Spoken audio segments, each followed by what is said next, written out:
lights are on, the fans continue to file in as we get ready for a 7A Region 1 showdown live from legendary Lad People Stadium. This is the Mobile County Public School High School Football Game of the Week.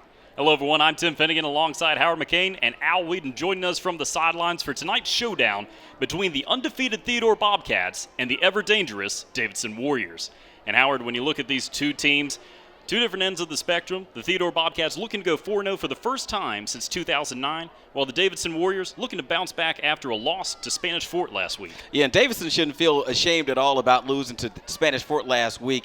A lot of teams are going to lose to Spanish Fort. They're just a fantastic program year in and year out, so they have absolutely nothing to be ashamed of. As far as Theodore goes, we got a chance to see them play Baker last week. Coming into that game, we weren't sure which one of those teams was actually legit. When it was all said and done, Theodore showed they're actually a team to be contended with as this season progresses. Well, talking about two key weapons that both of these teams are going to need to utilize tonight. For the Theodore Bobcats, you have to start with their ever-dangerous dual-threat quarterback, Kiki Pruitt. Right. He's made a name for himself coming off of his second multi-touchdown passing performance on the season. He had a big one in the opener against Citronelle last week against Baker. Opened up in the fourth quarter. Kiki Pruitt going to be a player to watch for tonight, number 2 for the Theodore Bobcats. Yeah, and if Davidson has any chance of containing this kid, they're going to have to keep him in the pocket tonight, Tim. They can't let him get out in space. We saw him last week against Baker. If he's able to get outside the tackle box and find space, he can pick up yardage. So they need to try to turn him into a pure passer tonight, keep him in the pocket,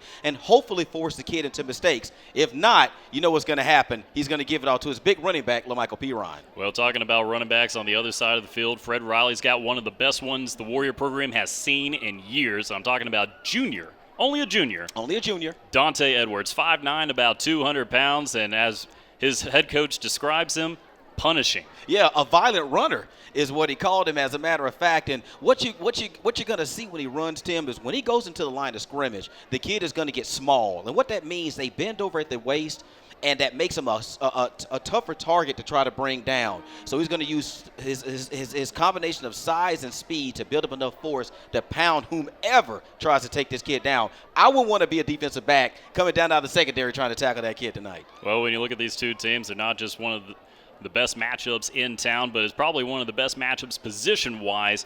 Two of the top running backs, arguably, in the entire Mobile area going head-to-head. We talk about the Florida commitment, LaMichael Piron. A lot of people know about him. Dante Edwards came on the scene last year. In fact, just about a year ago, in this matchup, after Davidson lost to Theodore, was about the time that Fred Riley started to make the move in a youth movement. A lot of these starters tonight, they've been starting for about a year from this time last year. Yeah, and that's important because you need as much experience on the field right now, especially when you're going up against a formidable opponent like the Theodore Bobcats. Now is not the time for guys to be coming in and just starting to cut their teeth in the program. So Fred Riley did a great thing by getting those guys on the field, getting them that exposure, and hopefully that's going to help them tonight in this ball game. Well, we saw a couple of stars make a name for themselves in last week's victory for the Theodore Bobcats against the Baker Hornets. And you got to talk about Derek McCarty. Oh, wow. Every pass he caught went for a touchdown. Late into the fourth quarter, could have had 3. He had 2, and he'll take it. Absolutely. He's just a weapon that they just discovered. I mean, we didn't hear anything about this kid coming into the preseason, but last night lit up Baker, able to get behind their secondary routinely during the game, caught everything that pretty much was thrown his way except for that one last touchdown that hit him in the hands, Tim, and fell out in the end zone. Could have had 3 scores, but instead he'll settle for a stat line of 2 catches, 83 yards, 2 touchdowns. Well, the guy that took over for the 3rd touchdown, Sean Schamberger, an ever-dangerous weapon for Eric Collier's Bobcats. I mean, this guy doesn't leave the field. Offense, defense, special teams. Just get him on the field, Coach. Yeah. Make sure he's healthy. Yeah, he's number 21 for the Theodore Bobcats, and the guy returns punts, and, you know, he plays wide receiver, and he just does it all. Just a utility player, which makes him so much more valuable when he moves to the next level. College is going to be drooling over a kid like this that they can use in 7 different places, and trust me, he is going to be another formidable force for the Theodore Bobcats tonight. As both the teams take the field, the Bobcats running out, the Warriors, the home Davidson Warriors, looking to take the field.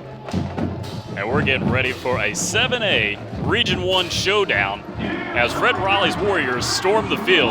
They're hungry for a victory. Yeah, and they're, after going down to Spanish Fort last week, of course they're ready to get back to their winning ways. And, tonight is going to be tough. I mean, The Theodore Bobcats are a very good team. We saw them last week. We're going to see them again this week. They are very disciplined. They don't make a whole lot of mistakes, but they do force a lot of mistakes. A lot of consistent themes with both of these teams. Both quarterbacks, converted receivers. They're only juniors apiece. We saw Pruitt on display last week. We get to see Manuel in some action tonight. Manuel, a former receiver, converting over to quarterback, taking over this team last year, right around the game that would have been against Fairhope. And so Manuel, a lot of experience under his belt. He's got a cannon. He's only about 5'7", but hey, he's a hero for guys like you and me. Oh, absolutely. Hey, look, I'm only 5'6", and me and the kid almost weigh about the same. So picture me on the field as we take a look at our officials tonight. Our referee is Mike Smith. He'll be joined by Kevin Anders, Willie Crabtree, Ivory Kennedy, Gary Malden, Ray Shelley Jr., and Jason Slade.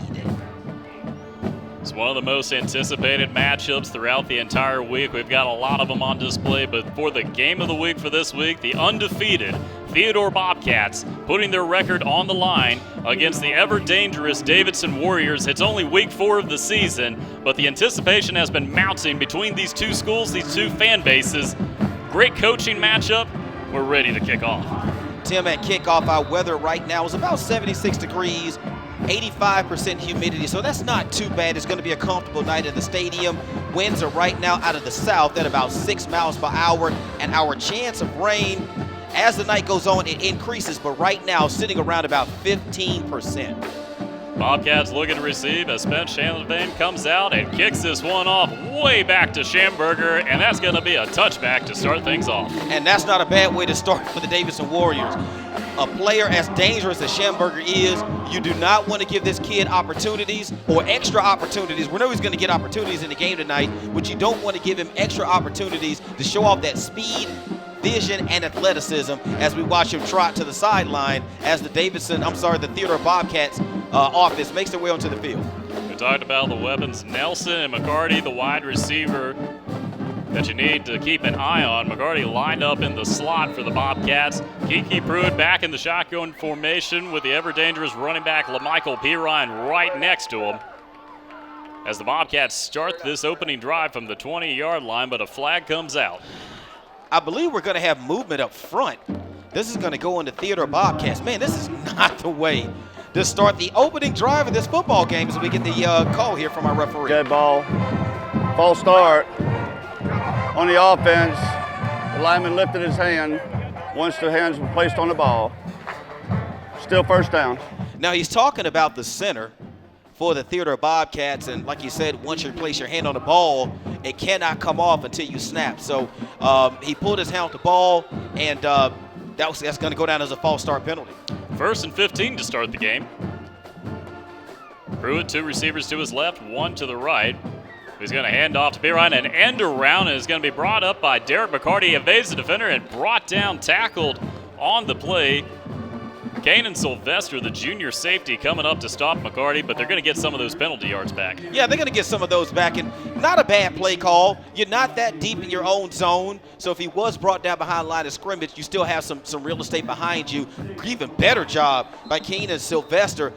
1-on-1 out in the open field, he won the battle, made the tackle. Bobcats out of the I formation, 2nd and 10 now from the 25-yard line. Pruitt lines up under center. Hands off to Pirine, going up the middle, and met by a wall of Warrior defenders back at the 20-yard line. Yeah, that was just a nice job by the defensive front. All types of penetration in the backfield, nothing doing that time. That was Shays Clemens, the 5'8", 219-pound defensive tackle who came in and finished off that play. Not much of a gain on that play, Tim. It's going to be up 3rd down, looks like about 10. 3rd and 6 upcoming for the Bobcats. 2 receivers to the left, 1 to the right. Pruitt looking over to the sidelines, trying to make an adjustment with Pirine. 10:47 remaining here in our first quarter, and another flag comes out. Yeah, this is going to be a pre-snap penalty.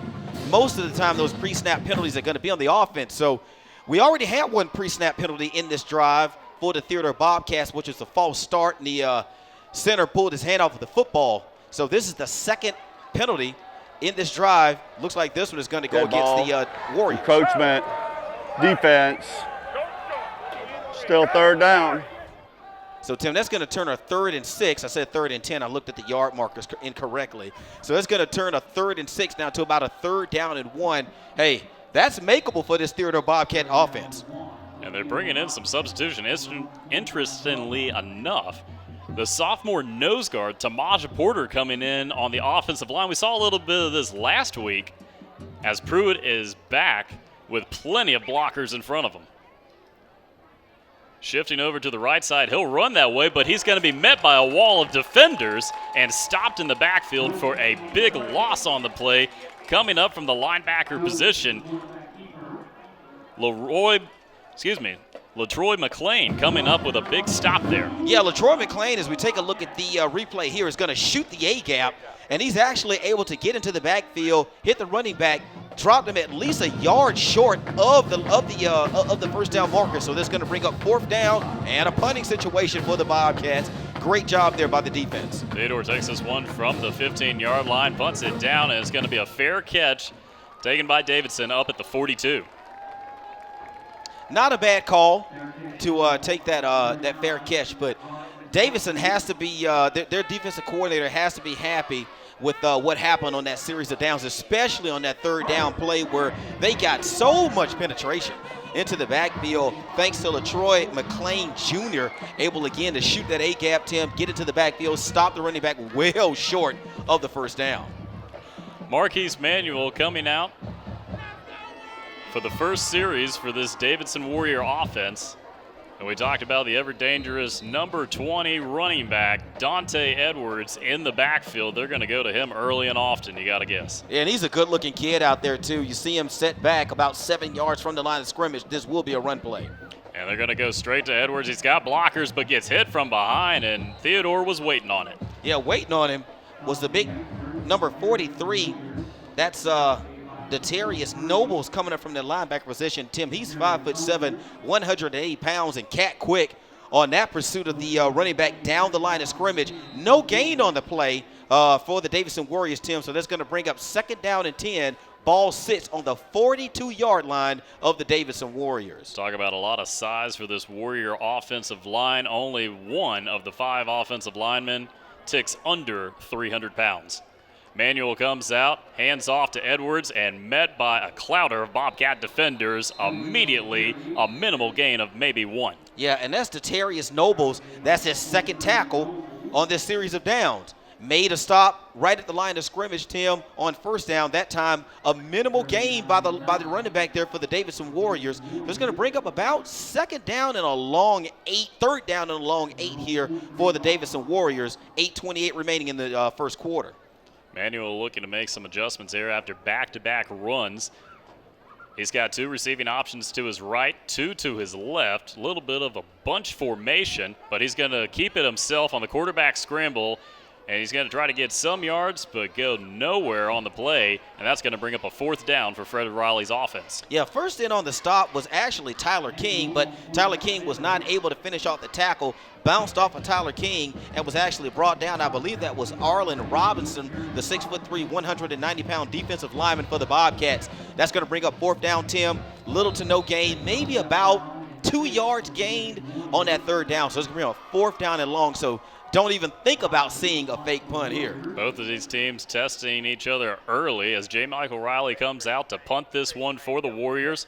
Takes a snap, a high punt, and it's going to be waved off by Schamberger inside the 20. Yeah, I'm really surprised Schamberger took a fair catch right around about the 18-yard line for the Theodore Bobcats. This kid is so electric. I want to see him mix it up. I want to see him go crazy. I want to see him get the football and make a couple of guys miss and get this crowd on his feet early for the Theodore Bobcats as we take a look at the offense. Talking about Brian Ankerson anchoring this offensive line. A lot of size for the Bobcat O-line. Johnny Quick on the left tackle. Talking about offense skill position players. We learned about Derek McCarty in last week's game. Sean Schamberger practically never leaves the field. Pruitt coming out here. Oh, might have been a little bit of a quick jump there by Johnny Quick. Yeah, it looks like the left tackle got started way too early for the Theodore Bobcats, so that's going to be a false start on Johnny Quick. Dead ball, false start.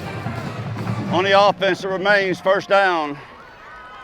So that's going to back them up 5 yards, Tim, and moving from the 18-yard line to their own 13-yard line. And it's going to make it now 1st and 15 for the Theodore Bobcats. We're still scoreless, still in the first quarter, and we're still 0-0. Back-to-back series beginning with false start penalties for this Bobcat offense tonight. Pruitt out of the shotgun formation. Quarterback keeper going to test the left side. A flag comes out as he's tackled near the yard marker. Yeah, and that was a big tackle right there out in the flat. First up to make the stop for the Davidson Warriors, I believe was one of their linebackers. That was Zachary Portlock, I'm sorry. But a flag did come in late, and I believe it's going to be holding as we get the call from the referee. It will be holding against the Theodore Bobcats. So that's 2 negative plays now for the Bobcats. They had a false start penalty that backed them up 5 yards, and they're going to have another penalty that's going to back them up, I believe, either half the distance to the goal or they're going to back them up the full 10 yards. But as it goes, it's going to be first down and forever for the Theodore Bobcats. We're going to go down to the field to get the call.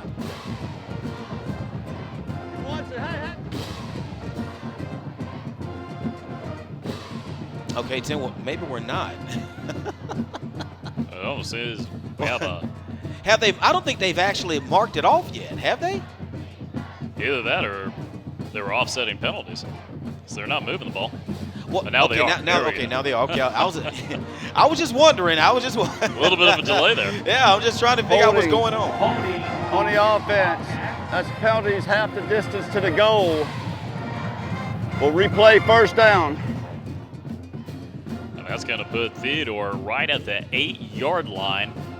First down and very long as they need to get up to around the 30. Yeah, 19 is the yards to go for the Theodore Bobcats, and not a good way to start out this next drive. Pruitt out of the shotgun formation, 7:15 remaining here in the first quarter. 2 receiving options to each side. Going to play action fake, look long, lobs it up for McCarty, makes the connection to the 40, 50, 40, 30, 20, 15, 10, 5. Derek McCarty, a huge touchdown to get the Bobcats on the board, 81 yards. Are you serious? Are you serious? Now, we saw this. Now, I see the referees are blowing whistles, and there's a, oh my gosh, Tim, right around about the 43-yard line, there is a flag. Now, this may be on the defense. It's going to be a personal foul penalty. Someone took their helmet off, and I think that may go against the Theodore Bobcats. Now, he did not give an indication as to which team did that, but I think it's going to go against Theodore. What a huge break for the Davidson Warriors as we take a look at the replay. Perfect execution from Pruitt to McCarty. Yeah, he didn't have to break stride hardly to catch it with Little that. personal foul, hitting a defensive player against Theodore. That's a 15-yard penalty from the spot of the foul. Okay, Tim, I'm sorry. So the indication that he made towards the headgear. It results, however, in a first down. Okay, so when the referee made the indication towards the headgear when he was explaining the call, I thought he meant that a player took his helmet off, but someone actually hit a defenseless player. So someone who was way behind the play had no bearing on what was going to happen downfield. Somebody just came up and got clocked by Theodore Bobcat. So that nullifies an 81-yard pitch and catch from Pruitt to, I believe that was Roan, correct? McCarty. Pruitt back to work and back to McCarty in that area. Single coverage, makes the connection, evades the tackle, and brought down at the 40. McCarty says, hey, it wasn't a touchdown, but I'll still make progress. What the heck is going on? Is anybody going to cover this guy? Now, he beat double coverage on the last play for an 81-yard touchdown pass that just got nullified. But here, a huge gain. He just does a great job of just looking back, finding the football. The defensive back never turns around and finds it. He makes the adjustment. The defensive back doesn't. Huge gain. Ball now over into plus territory for the Theodore Bobcats. First down. Bobcats quickly back to work. Pruitt rolls out to his right. Dishes down to his receiving target, makes the connection, and they are down inside the 20-yard line. Back-to-back first down conversions. What is going on in the secondary? That was Chris Sullivan Jr. who made the catch. We didn't see Chris Sullivan Jr. at all last week against Baker, and now this time, as we watch here, Pruitt just finds him out in the flat. Again, that's Sullivan. Sullivan may want to wrap that football up just a little bit better than he did on that play, but ball is inside the red zone. First down inside the 20. 2 receivers to the left, 1 to the right for Pruitt. B. Ryan in the backfield out of the I formation. Back-to-back first down conversions for the Bobcat offense. They're inside the red zone for the first time tonight. They pitch out to P. Ryan to try the right side, goes back into the middle, runs through 2 defenders, and gets his offense inside the 5 for their 3rd straight first down conversion on this drive. 12-yard carry right there by LaMichael P. Ryan. Wow, watch the patience that he shows. Now, prior to the replay starting, you can see him kind of slow up, wait for his blocks to develop, Tim. As soon as the hole opened up, he exploited it upfield. 12-yard gain, ball sits at the 6-yard line, 1st and goal, Theodore. Less than 6 minutes remaining here in the first quarter. Bobcats quickly to work here. 3 straight first down conversions as they find themselves at the 6-yard line. I formation. Back to P. Ryan to the right side. Stiff arms the defender, but brought down by another from behind. Wow, nice job by the linebacker, Zachary Portlock. First in on the tackle. I don't see any flags. I'm sorry, I got mistaken. I see a guy's yellow hat down near the near the out of bounds mark. I thought it might have been a flag, but looks like it was actually about a 3-yard loss on the play by the Michael P. Ryan as Zachary Portlock comes up and makes a huge hit for the Davidson Warriors as we're going to get a timeout. We are scoreless as the Bobcats are in the red zone. 5:29 remaining. You're watching the Mobile County Public School High School Football Game of the Week.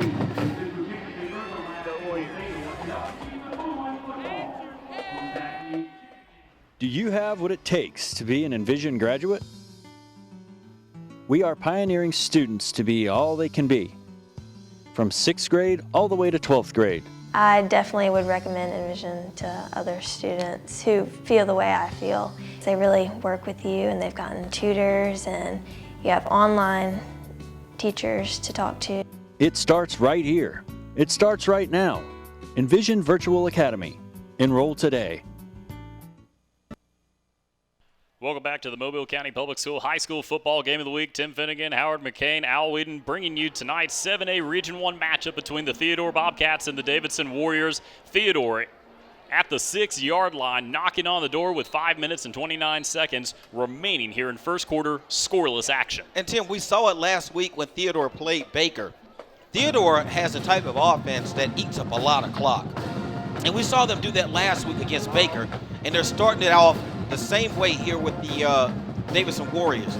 2 possessions, they pretty much had it the entire first quarter. 2nd and 9 after that loss. Pruitt, play action fake, rolls out to his left side, being chased by 2 defenders, trying to find the sideline and knocked out of bounds inside the 5, setting up a 3rd and 4. Yeah, just a good job by the defensive secondary for the Davidson Warriors. That was Kanan Sylvester, who came up number 10 and just laid a shot on Kiki Pruitt. Looks like Kiki Pruitt was about to turn the corner, Tim, and get in to the end zone, but out of nowhere, Sylvester comes up and knocks him out of bounds right around the 4-yard line. Tim, it's going to be 3rd down and goal for the Bobcats. Pruitt out of the shotgun formation. 2 receivers to the right, 1 to the left.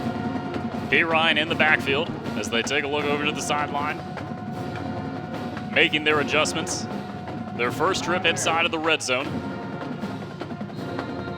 They're going to blow the play dead. I think we may have had did we have a timeout? I think we may have had a timeout taken by Theodore prior to the snap of the football. The offensive coaches saw something they did not like. So to keep them from making a mistake with the football, they decided to call a timeout. Well, so far the Theodore Bobcats are trying to make up for that penalty mishap that happened on that 81-yard connection from Kiki Pruitt to Derek McCarty. Called back after a Theodore player hit a defenseless Davidson Warrior. Yeah, and you know, the coaches will probably be ticked off about that because that's one of those penalties that a lot of players call it, and I'm not calling it that. Players call it. They call it a stupid penalty. It's one of those penalties that can actually be avoided, you know. I know a lot of penalties can be, but that penalty can be avoided. We're going to head down to the sidelines for an update from Al Whedon. Al, what's going on down there? Oh, it's great down here. The weather's great. I heard Howard talking about an 85% chance with humidity. It feels absolutely great. There's a breeze blowing, and right now the breeze is blowing for the Bobcats. They're delivering that 1-2 punch of Pruitt and P. Ryan. Together, they've combined for 13 touchdowns this season. Pruitt himself has thrown for 9 and ran for 3, and P. Ryan has ran for 3 so far. So right now, the Warriors trying to stop the Bobcats, but you know what? The Bobcats are on the move, and it looks like they may be headed to the end zone, Tim. You're right about that, Al.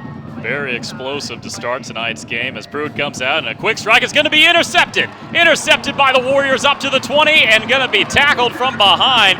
Coming up with a big play for that one, Zachary Portlock with the interception for this Warrior defense. Kiki Pruitt was trying to hit a quick slant into the end zone on the left side as we take a look here at the replay, and he does not see Zachary Portlock at all. He's got on a black uniform against a green background, and Kiki Pruitt flat out did not see him. Zachary Portlock stepped into the passing lane, picked the football off, and got a nice return, pushed the ball all the way up to the 28-yard line of the Davidson Warriors. That is a huge play because just like Al said, it looked like it was about to be 6 for the Theodore Bobcats. Instead, we're going the opposite direction. Marquise Manuel in this offense comes out. Dante Edwards finds a huge hole, stiff arms the defender up to the 40 and crosses close to midfield as he is pushed out of bounds by Walker Thompson. Wow. I love it, Tim. I love to see a running back use that least used weapon when he's running the football, and that's a stiff arm. You can use that stiff arm to create just enough distance and separation between you and your tackler to pick up additional yardage. That's exactly what the running back did for the Davidson Warriors, able to push it all the way down to about the 47-yard line. First down, Warriors. 4:17 remaining here in the first quarter. They go back to Edwards, who slips on the play and is going to be dropped right at that first down marker. Yeah, how Edwards was able to slip down and his knee not touch, I'll never know. But he was able to get up and get something, Tim. He got about a yard on the play, so it's going to be 2nd down and 9 for the Davidson Warriors. And, wow, you know, that was a huge stop for the defense, Tim. I'm telling you, as we take a look at the offense now for the Davidson Warriors. Manuel and Edwards, key pieces of the youth movement that happened about this time a year ago for the Warriors. They're only juniors. As we take a look at the offensive line, a lot of size. We talked about Anthony Pedway, the only player on this offensive line that is under 300 pounds. Manuel coming out, quarterback keeper, going to test the right side and meets 2 defenders immediately, bringing up 3rd and 9 upcoming for this Warrior offense. Yeah, that was Tyler King and also Dalton Roan, who was able to come down from that defensive back position and get into the rushing lane there for the Davidson Warriors. So, no gain on the play, Tim. It's going to be 3rd down and 9 for the Davidson Warriors sooner or later. And I know Coach Riley, and we've seen it historically with his teams, doesn't really throw the ball a whole lot. But this may be a passing down here for the Davidson Warriors. Well, don't overlook Marquise Manuel. He's got a cannon on him, and he's got targets to throw to, especially in Lewis Pedway. As they come out, a delayed handoff. They're going to go around the left side, get a first down, and then some, as the Warriors get up the field. Andre Gable coming on the end around from the right side. Gets a block from Edwards as he just tries to get out of bounds as he's pushed from behind and gets the Warriors all the way up to around that 35-yard line. You know, and it was Edwards' block that sprung him because that was a very slow developing play, and that was just good job right there by the running back to be patient, wait for the block to be set, and get upfield for a first down. They go back to Edwards, who goes right up the middle, and the ball came out. They're able to get it back. Nice gain on first down, Tim. Looks like about a 4-yard gain, so now the ball sits on the 30-yard line of the Theodore Bobcats, 2:10 and ticking here in the first quarter. We're still scoreless here at Lad People Stadium on a gorgeous night here in the stadium. Just like Al said, the weather is nice, the humidity is low, the percent of chance of rain is pretty low as well. So this is a great night to be out here enjoying football. Both units bunching up as Edwards takes to the ground again to the left side, stiff arms another defender, and no one can stop Edwards on this drive as he gets another fresh set of downs, this time inside the 15. Tim, that was Walker Thompson that made the stop finally on Edwards. As we take a look here at the replay, as Edwards finds a crease and just surges upfield, Tim. Want to see him just at the end of that run to cover the football up. Ball security in a game like this where guys are going to grind it out, ball security is going to be huge. So no unnecessary turnovers if you don't have to have them. If the play is almost over, go ahead and cover that football up. Back to Edwards, back to the left side. More positive yards as he gets about 4 on that run. But the ball came out But they're going to blow it. They're going to blow the play dead as Schamberger was running out saying that he recovered a fumble. You know, and we just talked about that on the last run. These guys are ball hogs. They're going to be coming after the football. And what normally happens is if a couple of guys come in and stand a guy up, a third guy is going to come in and rip the football out. Thankfully for Edwards, the play had already been blown dead as Schamberger emerged from the pile with the football. Ball security is huge, especially here in the red zone. 2nd and 6. A little bit of a bump there as Manuel has to just get away from 2 defenders and just gets leveled on the play. Coming up with a huge hit was Tyler King. Tyler King and also Dalton Roan was first in. Now, you can see Tyler King here. He forces him outside, and right here, Roan comes up and just finishes it off. And that was a loss on the play, Tim. So now that pushes the ball back to the 17-yard line, 3rd down and 11 now for the Warriors. 16 seconds left in the first quarter. It's been a fast first quarter, and they're going to go with an end around on the play and meets the defender. That's going to bring up a 4th down as the clock is just going to tick away here in the first quarter, and the Warriors are going to have 4th down at about the 12-yard line. Yeah, Jordan Hunt made that stop as we have come to the end of the first quarter. Heading into a scoreless second quarter, you're watching the Mobile County Public School High School Football Game of the Week between the Theodore Bobcats and the Davidson Warriors.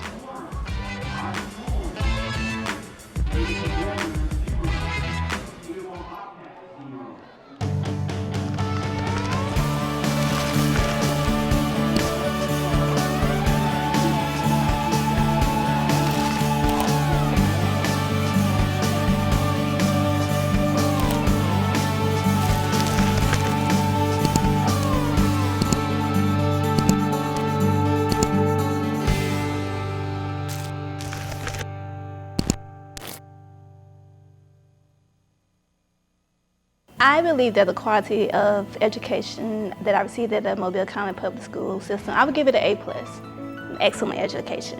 And I feel that they prepared me for my future career. I feel that I received not only the fund of knowledge that I need, but the social skills, communication skills that is needed to compete with any other student, not just in Mobile County particularly, but nationwide.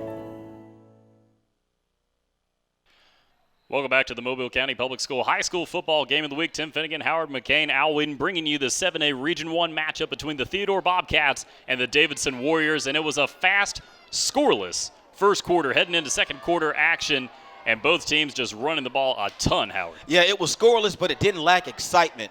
Unfortunately, we have no points, like you just said, but that was because we didn't get close to scoring. We had a couple of times here where it looked like the Theodore Bobcats were going to put points on the board. An 81-yard strike from Kiki Pruitt to McCarty Jr. was nullified by a hit on a defenseless player by the Theodore Bobcats. Next thing we know, Theodore gets the ball down inside the 5-yard line. Interception by Zachary Portlock, and we're still scoreless. Shanavan on to attempt a field goal. Snap it down. Kick is up. And it is going to be no good. No good for the Warriors on that field goal attempt.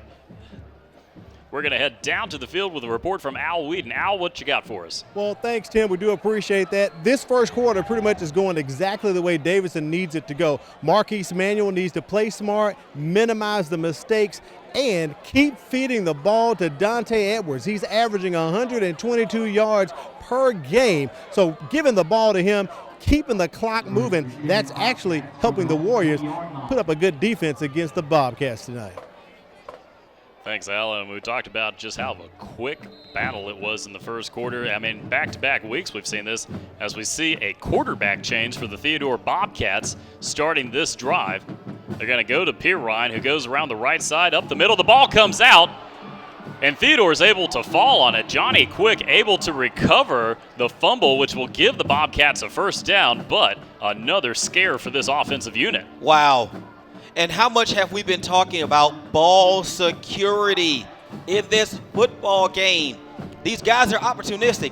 These guys, you know, they're not like it was when we were younger, you know, where they just tackled and just got up and tackled and got up. These guys know ball disruption is the name of the game. You win the turnover battle, you win the ball game. Luckily for Theodore, they were able to get the ball back. Another handoff to Pirine, going around the left side, cuts up the middle, and another first down for the senior running back. Yeah, and that was Kanan Sylvester, again, coming up from that free safety position to help out on run support. Not there early enough to stop Pirine to pick up a first down, Tim. First down and 10. Ball now sits on the 45-yard line of the Theodore Bobcats as they start to hurry up on offense just a little bit. Another fresh set of downs for this offensive unit. Trevor Andrews, the new quarterback, only a sophomore, hands off to Pirine for the third time, and again, the same result. A huge gain for the offense and another first down. Yeah, Pirine he's a punishing runner, Tim, and first up to try to tackle him from that linebacker position for the Davidson Warriors. As we take a look here, boom, you see the shot right there? Now that was actually, that was Taryn Robinson. But later on in the carry, Martin Gwynn came up and tried to hit him, and he took a shot to the side of his helmet. So he may have some problems as they have him up off the field now, and they're walking him back to the sideline. But he came up and tried to fill the hole and hit Pirine. Pirine's a huge young man. As we've been able to tell, he's 5'11", 215 pounds, as we have scores coming in from around the area. McGill with a quick 14-0 lead over Baker. Bryant and Fairhope scoreless in first quarter action. MGM and Foley tied at 7 apiece in first quarter action. As we take a look at more scores across the Mobile area, Viger out to a 14-0 lead over Murphy from Pritchard Stadium tonight. Blunt quickly out 7-0 over Citronelle in their first quarter action. Spanish Fort with a 10-0 lead over LaFleur. As another handoff goes to Pirine, this time going to be stopped. BC Rain over Escambia County 6-0 so far, and we are scoreless between Williamson and Faith Academy. Yeah, a lot of low-scoring games so far, from around the area. Not a lot of points on the board, especially here, as we've been pretty much in a defensive struggle between the Davidson Warriors and the Theodore Bobcats. Ball sits on about the 41-yard line of the Davidson Warriors. Second down and about 7 for the Bobcats. Trevor Andrews under center out of the I formation. 2 receiving targets to the right, 1 to the left. Pirine, the running back, in the backfield, using the hard count, and he drops the ball but gets it out to Pirine to the left side. A flag is out at the 40 as he is brought down. Now this may be holding on the outside by the Theodore Bobcats, because that's where the point of attack was for the offense.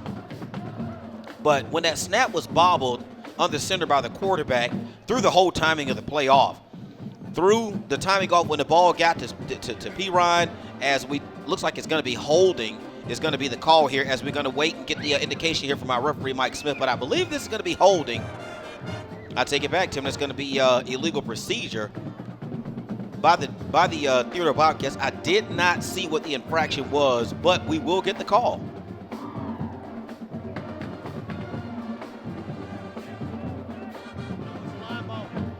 Mike Smith is our referee.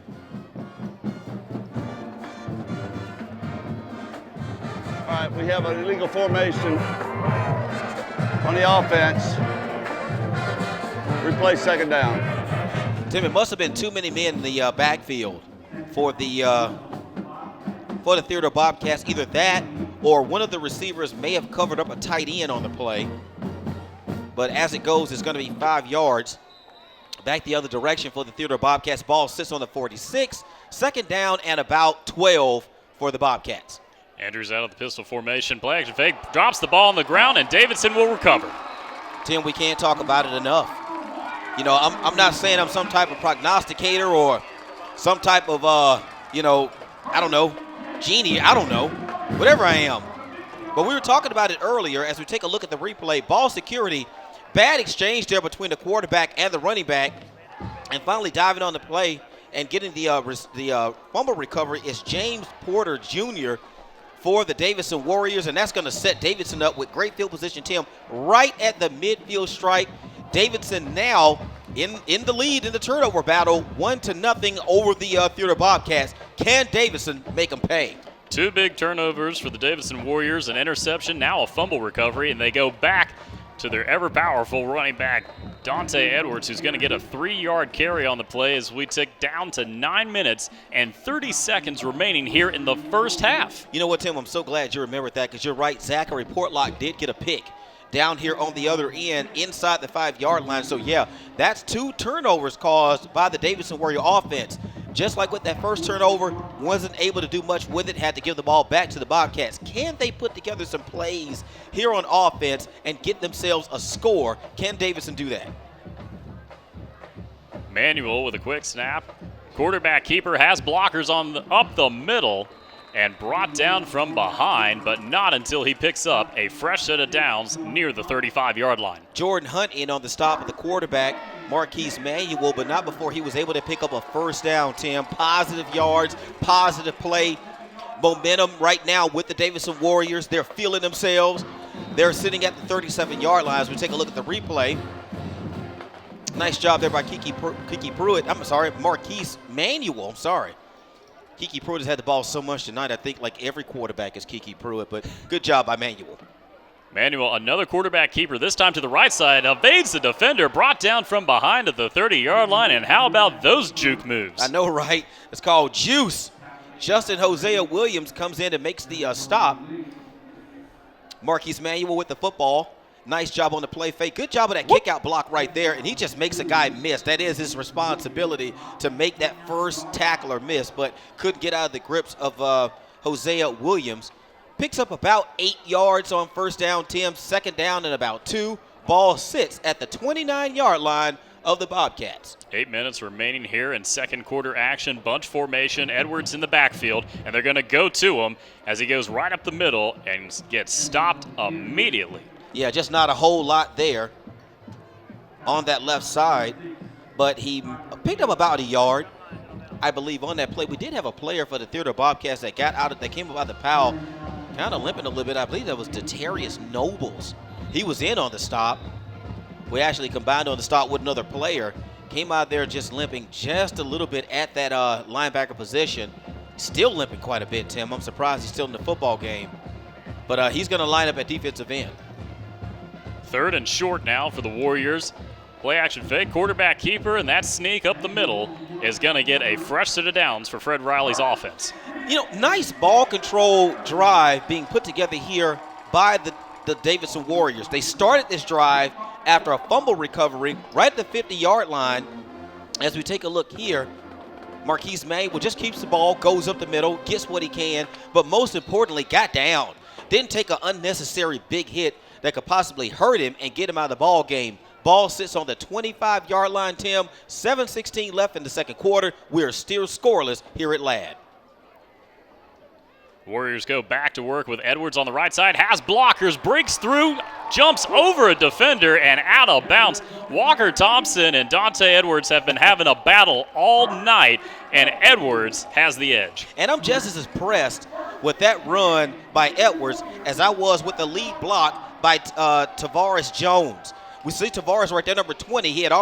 26. He had already gotten this block downfield, but a nice job of just staying behind your block, your lead blocker, if you're Edwards, and he just picked up what he could around the right side. First down at the 11-yard line of the Bobcats.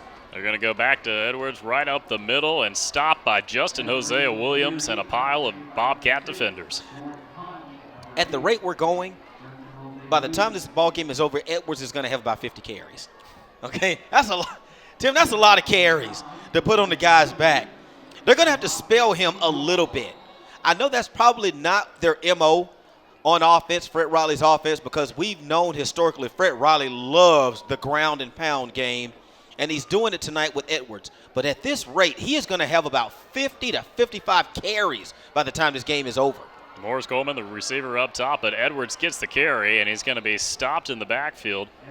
That's going to bring up third and about 9 from around the 10-yard line. Yeah, see, at some point in time, that was Tyler King that made the stop. There's a possibility Edwards may start showing some signs of fatigue. He may start getting just a little bit slower. Guys are going to be able to catch up with him just a little bit more easily. That time, Tim, a loss on the play. Was trying to go around the right side. He slipped and he fell, and he lost a yard on the play. So now, third down and 11, Tim. They can still pick up a first down if they get down to the 1-yard line. 5:47 left in this ball in the first half of this ball game. We're still scoreless here at Ladd. Edwards so far has been the workhorse. Davidson continues this one receiver bunch offense as Manuel comes out. Another end around, has blockers, picked up by Edwards, and going to be dropped inside the 10, and that's going to bring up 4th down. Yeah, Dalton Roan, again from that cornerback position, did a phenomenal job of not over pursuing the play. Came up from the corner position, got in the rushing lane, brought down a running back, 4th down. You're watching the Mobile County Public School High School Football Game of the Week between the Theodore Bobcats and the Davidson Warriors. We'll be right back with second quarter action.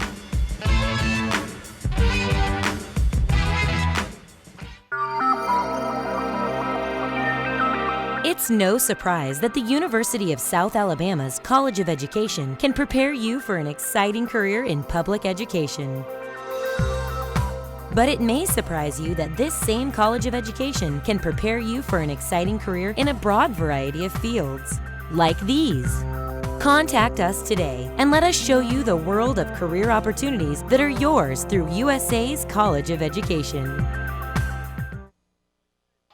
Welcome back to the Mobile County Public School High School Football Game of the Week between the Theodore Bobcats and the Davidson Warriors. Scoreless in the second quarter as Davidson is on to attempt their second field goal of the night with 5 minutes and 20 seconds remaining here in second quarter action. Tim, they missed earlier from 24 yards out. Guess what the length of this field goal is? Probably in the same ballpark. Yeah, 24 yards. Snap is down, the kick is up. And this time, a different result as the Warriors get on the board for the first points of the night, taking a 3-0 lead. Yeah, that is huge for the Davidson Warriors to convert that turnover into points. First turnover, they were not able to do so, so we're taking a look here. Booming kick goes through the uprights, 24-yard field goal for the Davidson Warriors, and they have now surged out to a 3-0 lead. The first points of our ball game here late in the second quarter, as the Warriors are up now 3-0. 5 minutes remaining here in second quarter action. This battle between two 7A Region 1 rivals has lived up to the bill. A lot of rushing, killing some clock on offense, but a defensive battle overall. Davidson capitalizing off of 2 turnovers so far here in the first half. Yeah, and that's you have to just tip your hat to the defense. They have played inspired football. Coming off of that loss against Spanish Fort, you know, as a coach, you're really afraid that your team may come out flat. Still kind of, smarting from that loss against the Spanish Fort Toros. We're going to head down to the field with Al Whedon. Al, what you got for us? The kicker for Davidson, Javante Spence, he's an all-state soccer player, and Howard just alluded to the fact that field goal attempt was the same distance as the first one. The young man doesn't use a tee when he kicks the ball, so maybe him missing that first field goal had something to do with not having that little extra help, if you know what I'm saying, Tim. I know what you're talking about, Al. It could be a little bit of a factor there. Yeah, absolutely. I mean, this is the sprint turf here at Lad People Stadium. Is not a natural surface. So it's possible that the ball is probably going to come off of this surface a little bit differently than it does on the practice field for the Davidson Warriors. And a booming kick is going to get all the way to the 20-yard line, picked up by Sean Schamberger, trying to find some blockers, gets a big one right there as he's being chased by a bunch of defenders and brought down by the Warriors at the 30-yard line. Probably one of the more exciting 4-yard kickoff returns that you'll see in high school football is Schamberger here feels the football. Short kick, as a matter of fact, comes down to Schamberger. You know, just trying to find something. You know, again, big block given there by one of his teammates, but it just doesn't go very far, and that's okay. That's okay as long as he maintained possession for his football team here late in the second quarter. Tim, 4:50 left in the first half. Theodore sits on about the 31-yard line on this next series, as we do still have the same quarterback for the Bobcats. Trevor Andrews, the sophomore, back out there, pitches out to P. Ryan, goes back up the middle and breaks through to the 50, down to the 40, 30, 20. P. Ryan is gone. Touchdown Bobcats. A big 79-yard run gets Eric Collier's offense on the board. Wow. Did you see the speed, the display of speed from P. Ryan after he got through the line of scrimmage? First of all, great job up front by the offensive line. Just a hole big enough to drive a truck through on the right side. P. Ryan untouched. 79 yards later, he is into the end zone, puts the first touchdown of the ball game on the scoreboard. Theodore leads 6-0. Snap is down. Kick is almost blocked on the play, and that's going to be no good. 4:37 remaining here in second quarter action, but after a 79-yard touchdown run, a missed point after leaves our score Bobcats 6, Warriors 3. We'll be back with more second quarter action in the Mobile County Public School High School Football Game of the Week.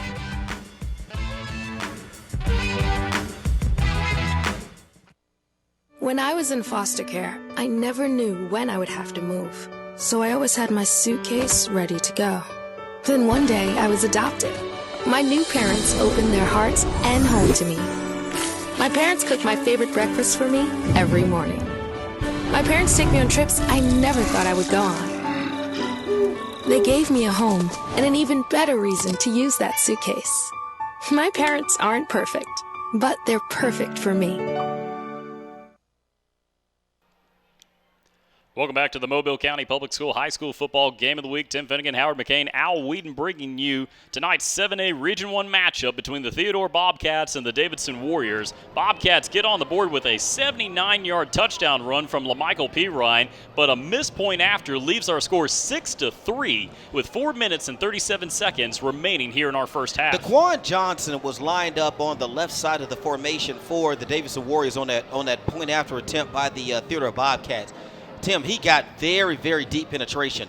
Either he hit the football and caused it to be no good on the point after, or he may have made the kicker redirect his kick just enough and the ball did not go through the uprights. But either way it goes, Daquan Johnson disrupted that point after attempt for the Theodore Bobcats, and that's why we sit at a 6-3 score. Dylan McCluster to kick this one off from the 40, and a high short kick is going to be taken, and stepped out of bounds was Davidson at the 26. Yeah, that was actually Kanan Sylvester that fielded that, and when he gets over to the sidelines, I'm pretty sure his coaches are going to tell him, in that instance, let that thing go out of bounds. Because if you let it go out of bounds, you get the 35-yard line instead of where he actually stepped out, which was around about the 27-yard line.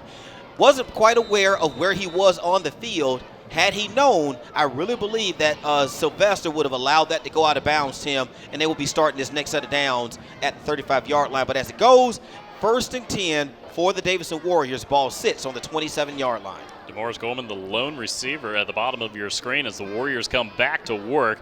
And back to work is Marquise Manuel on the quarterback keeper, getting 2 blocks, being chased from behind and ripped down from behind from Justin Hosea Williams, and a flag is going to come out. Yeah, they're going to call him for a horse collar, and he, from our vantage point, it didn't look quite like a horse collar, but he did tackle him high enough up on the jersey where it could have caused the quarterback an injury on the tackle. So this is going to be a 15-yard penalty from the spot of the foul. The penalty flag was dropped on the 25-yard line, so they're going to move it up to the 40. We have a personal foul, horse collar against the defense. That's a 15-yard penalty from the end of the run. It results in a first down.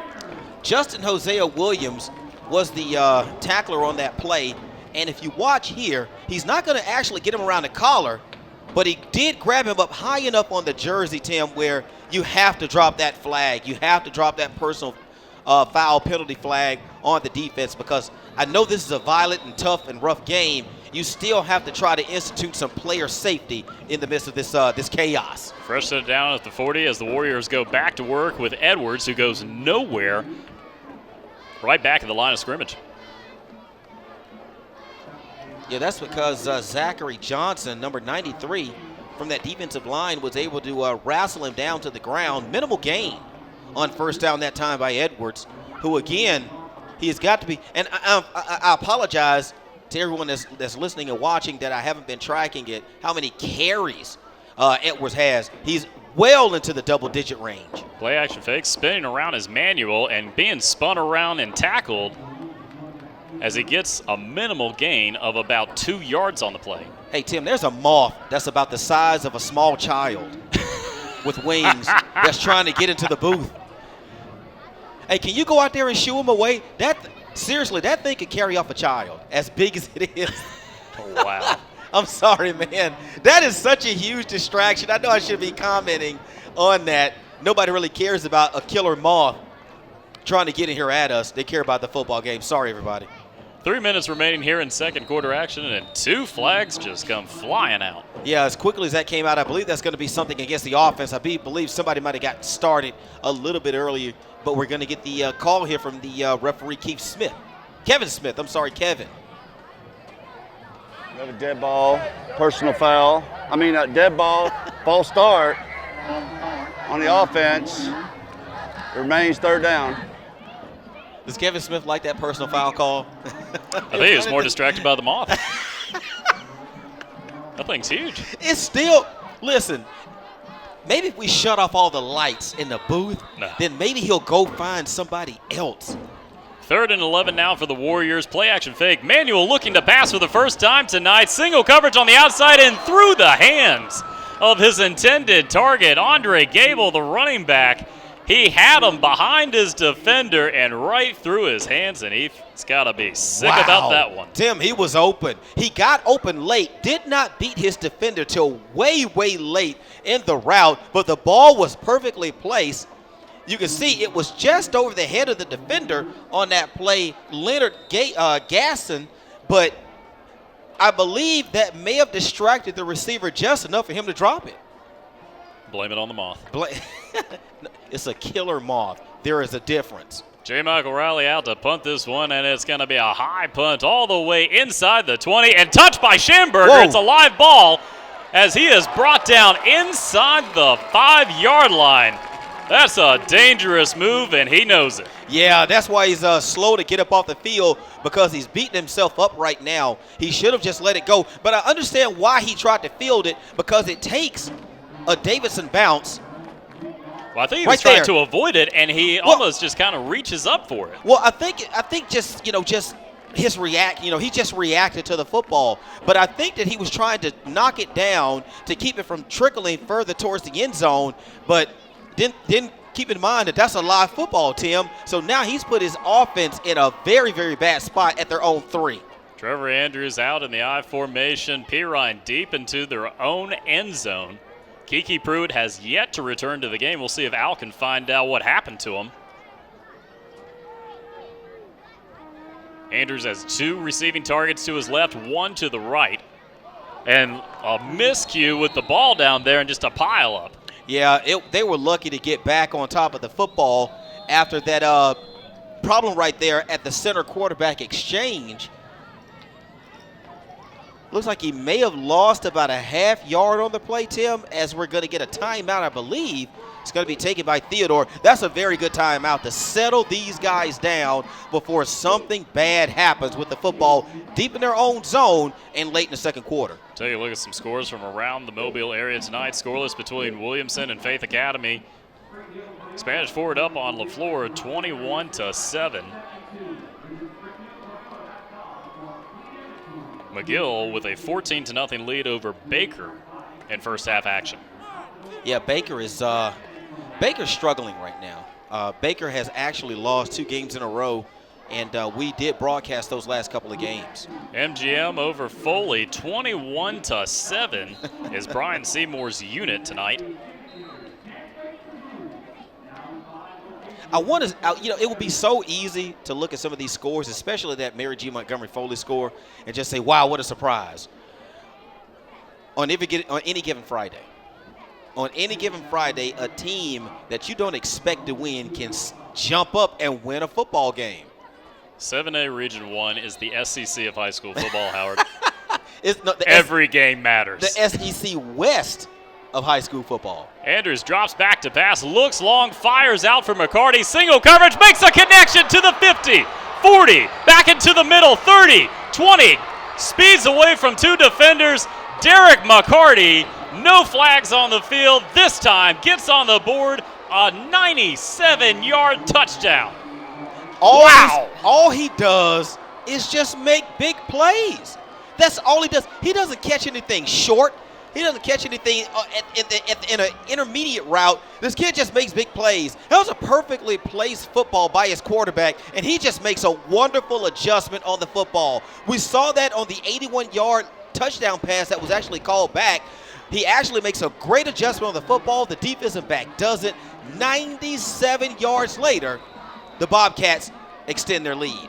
McCluster on for the point after. The Bobcats missed the last one after getting it blocked, but this one is going to be through the uprights, extending the Bobcats' lead 13-3 with 2 minutes, 11 seconds remaining here in second quarter action in the Mobile County Public School High School Football Game of the Week. We'll be right back. 2 minutes remaining here in the first half. You're watching the Mobile County Public School High School Football Game of the Week.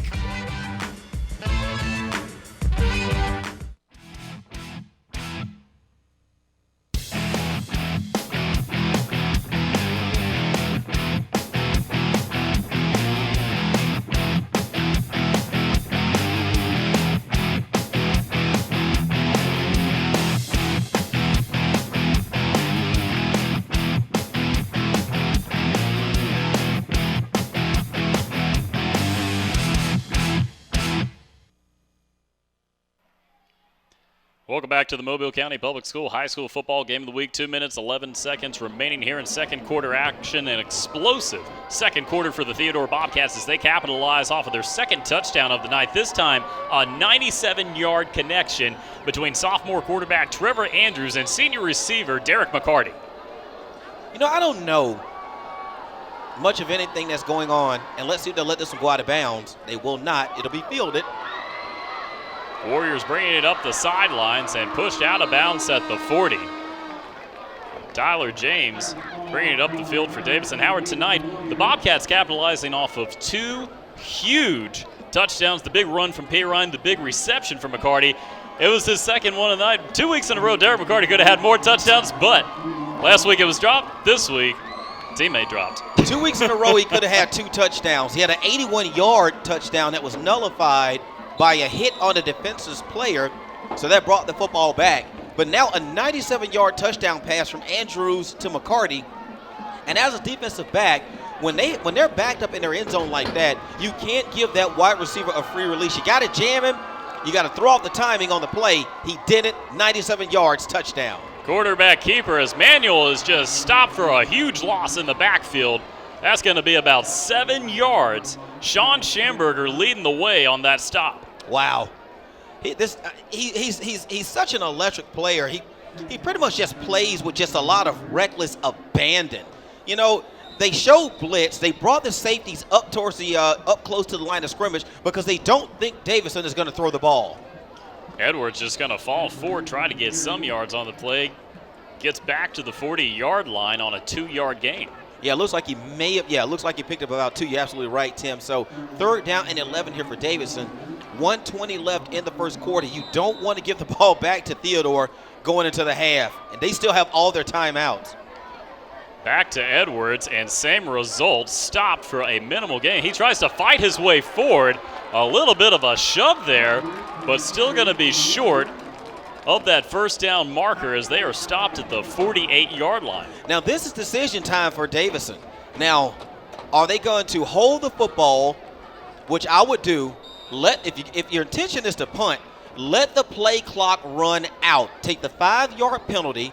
By the time they give this ball back to the Bobcats, it's going to be somewhere around about 24, 23 seconds left on the first half clock. Or Fred Riley is standing right next to the referee. They're going to let the play clock get down to 1, call a timeout, Tim, and punt the football away and try to pin Theodore deep. Theodore still has 2 timeouts, as we're going to get a timeout here taken by Fred Riley and the Davidson Warriors.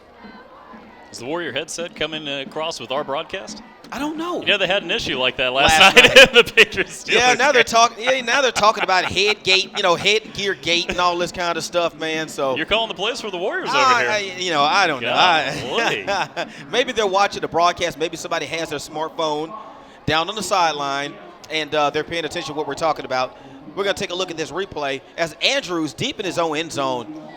He does what quarterbacks are taught to do, Tim. You don't throw to the receiver. You throw to a spot on the field and you allow your receiver to go get it. That's exactly what McCarty did. When he got the football, brought it all the way down to the other end of the field for a touchdown, 97 yards. Last week, 2 catches, 83 yards, 2 touchdowns.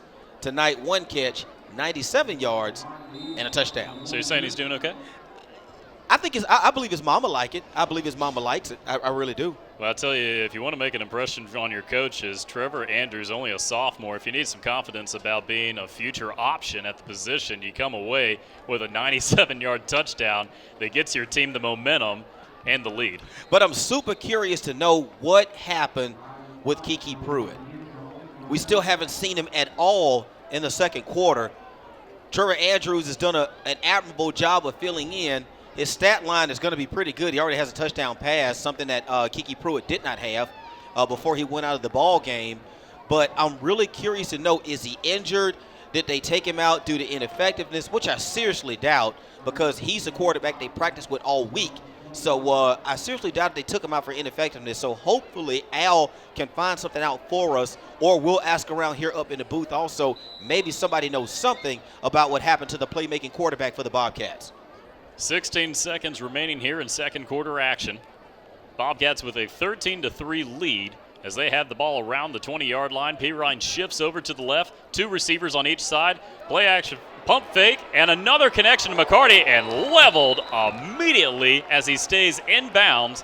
It looks like the Bobcats,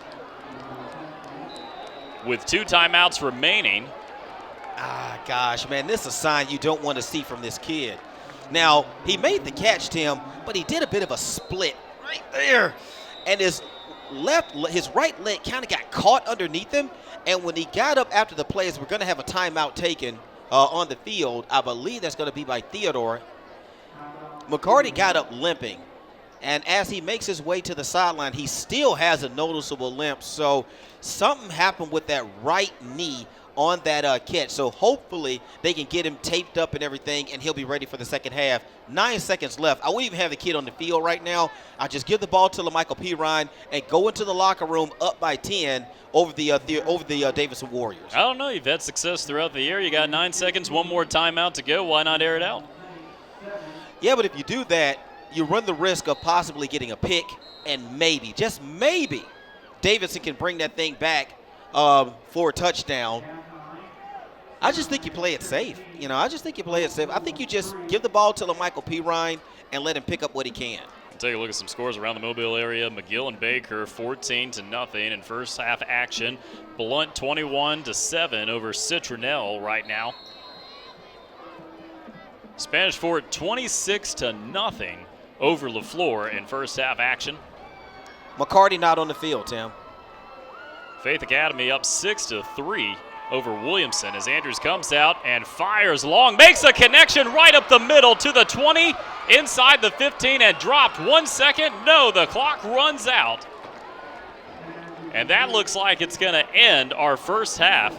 Chris Sullivan coming up with his second big reception of the first half, but it was not enough as time expires. Just a very, by-the-book first quarter, no score. But, Tim, in the second quarter, the scoring floodgates got open as Theodore goes into the half with a 13-3 lead here at Lab People Stadium. Theodore right now leading 13-3 at halftime of the Mobile County Public School High School Football Game of the Week. A quick end right there. Keke Pruitt leaving the game in the first quarter, but filling in the sophomore quarterback, Trevor Andrews. He already has 1 touchdown to his name tonight. Hey, he's got some insurance in the backfield. Sure. Senior running back LaMichael Pirine, already a big touchdown run from him. As we're about to head down to the field, Al Whedon is standing by with Theodore head coach Eric Collier. We're here with Coach Eric Collier. Coach, first half didn't get off to the start you probably expected there, and a little ball control issues going on. Dante's pounding the ball for the Warriors. You told me earlier, a Fred Riley coach team, they're going to run the ball at you. They are. We're doing fine. We've left 14 points on the field. That's what worries me. But you know what? I tell you, we're doing fine. P. Ryan got out. We're doing what we want to. Bottom line is this. We got to settle in there, quit making them silly mistakes. We've made more mistakes this half of ball than we made all year long. So we got to go in there and fix that, and we will. We'll go in there and get them settled down, and we'll be fine. But, you know, kids playing hard. We're having a good time. I just wish, you know, we've left 14 points on the field instead of on the boards. That worries me. I understand had an 81-yard touchdown pass called back. You made a change at quarterback, took Pruitt out the game. Is he okay? Was there just a move you needed to make there? We just made a move. You know, he's banged up a little bit. He'll be fine. All right, Coach. We appreciate it. Have a good second half. Coach Eric Collier there for the Theodore Bobcats. Stick with us. Coming up out of the halftime, we'll talk to Coach Fred Riley from the Davidson Warriors. Back up to you, Tim. Thanks, Al. We'll be back with more halftime coverage. You're watching the Mobile County Public School High School Football Game of the Week. The Theodore Bobcats leading the Davidson Warriors 13-3, live from LAD.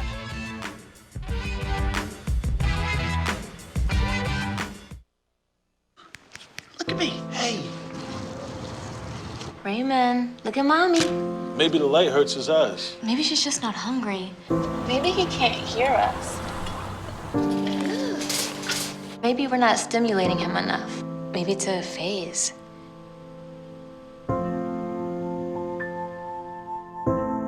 Avoiding eye contact is one early sign of autism. Learn the others today. The sooner it's diagnosed, the better.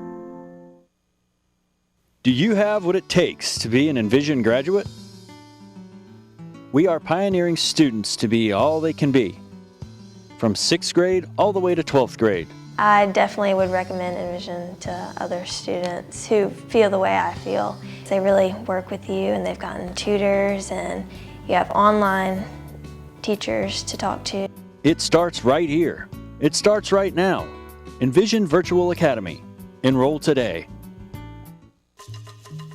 The Environmental Studies Center is a natural sciences education facility designed to provide unique learning experiences. In addition, wildlife rehabilitation plays a vital role each day at the center. Featuring more than 500 acres of rich woodlands, the center affords teachers, students, and the general public an opportunity to experience firsthand the natural environment. Environmental Studies Center. It starts with us in the Mobile County Public Schools. Attention educators, the Mobile County Public Schools would like to invite you to the 2016 Academy Conference. Learn from experts ways to integrate the Signature Academy model into your school. Join us February 23rd and 24th at the Renaissance Riverview Plaza Hotel as Academy experts, post-secondary institutions, and businesses discuss how to incorporate this model into your school district. Register early as seating is limited. The 2016 Academy Conference, preparing students to be college and career ready.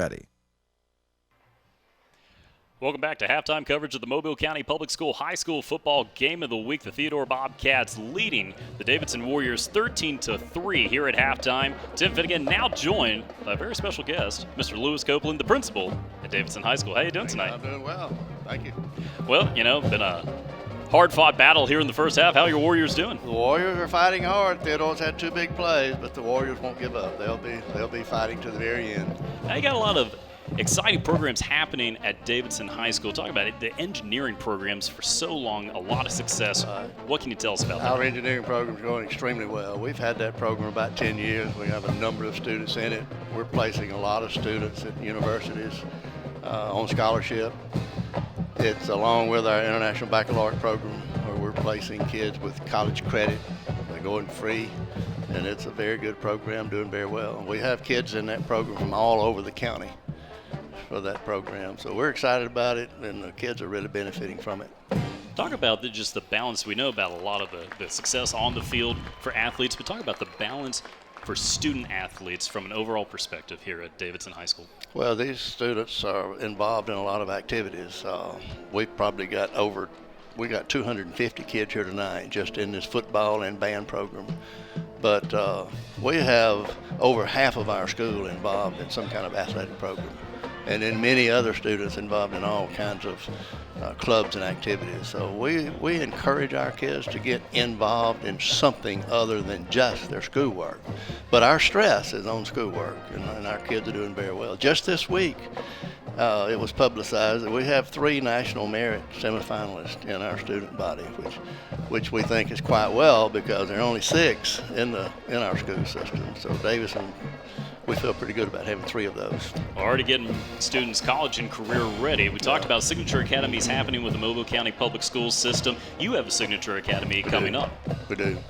Our Signature Academy is still built around our engineering program, but it can be not only college prep or college ready, but workforce ready. And we're having some courses. For instance, one of our partners is the Water Board, the Mobile Water Board. We're actually teaching a course for credit there, preparing kids to pass their entrance exam so they can go to work with the Water Board. And we're about to do that with some other business in Mobile. So we're real pleased with all levels of our academy. That is phenomenal. You know, a lot of expansion with the programs, a lot of expansion on campus. I've been on campus a couple of times. Quite impressive. It is. I tell you, the strength of our school probably is our faculty. We have an outstanding group of teachers that are dedicated, doing a good job, and our kids are responding to that. But if you ask me about the strength of Davidson High School, I'd say it's our staff, it's our faculty. They're caring and they're competent, and kids see that. And I think we get the best out of kids because they see that our teachers are really putting forth a great effort. Talking about a lot of what's happening, we're going to go to one of your programs down on the field with the Davidson Warrior Marching Band. We want to thank you for being here. But we want to thank you for joining us tonight, and best of luck to you with all the programs going forward with Davidson High School. Thank you very much. I appreciate being here. We're going to now with the Theodore High School Marching Band.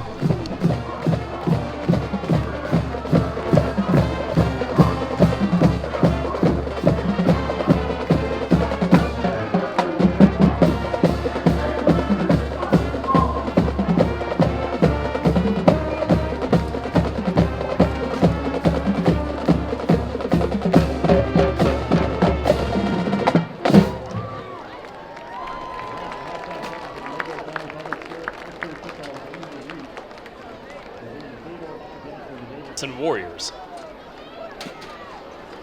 You're watching halftime coverage of the Mobile County Public School High School Football Game of the Week between the Theodore Bobcats and the Davidson Warriors, 13-3. We'll be back with more halftime coverage coming your way right after this.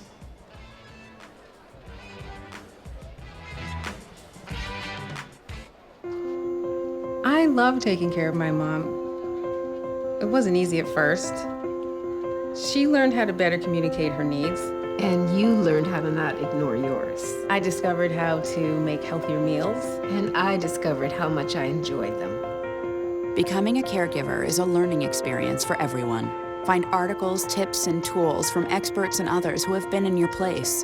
The Caregiving Resource Center at aarp.org/caregiving.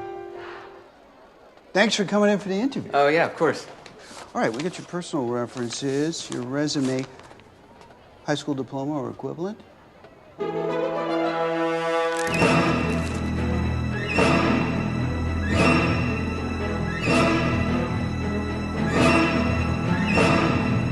Skip the drama. Get your diploma. Yes, it's right there. Great. Take that first step towards a better future. Find free adult education classes at finishyourdiploma.org. When I was 6, my days were spent playing basketball. When I was 6, my dream was to make it to the NBA. When I was 6, my mom had a stroke. I'm Paul George, and I want you to spot a stroke fast. F, face drooping. A, arm weakness. S, speech difficulty. T, time to call 911. Protect the ones you love. Spot a stroke fast.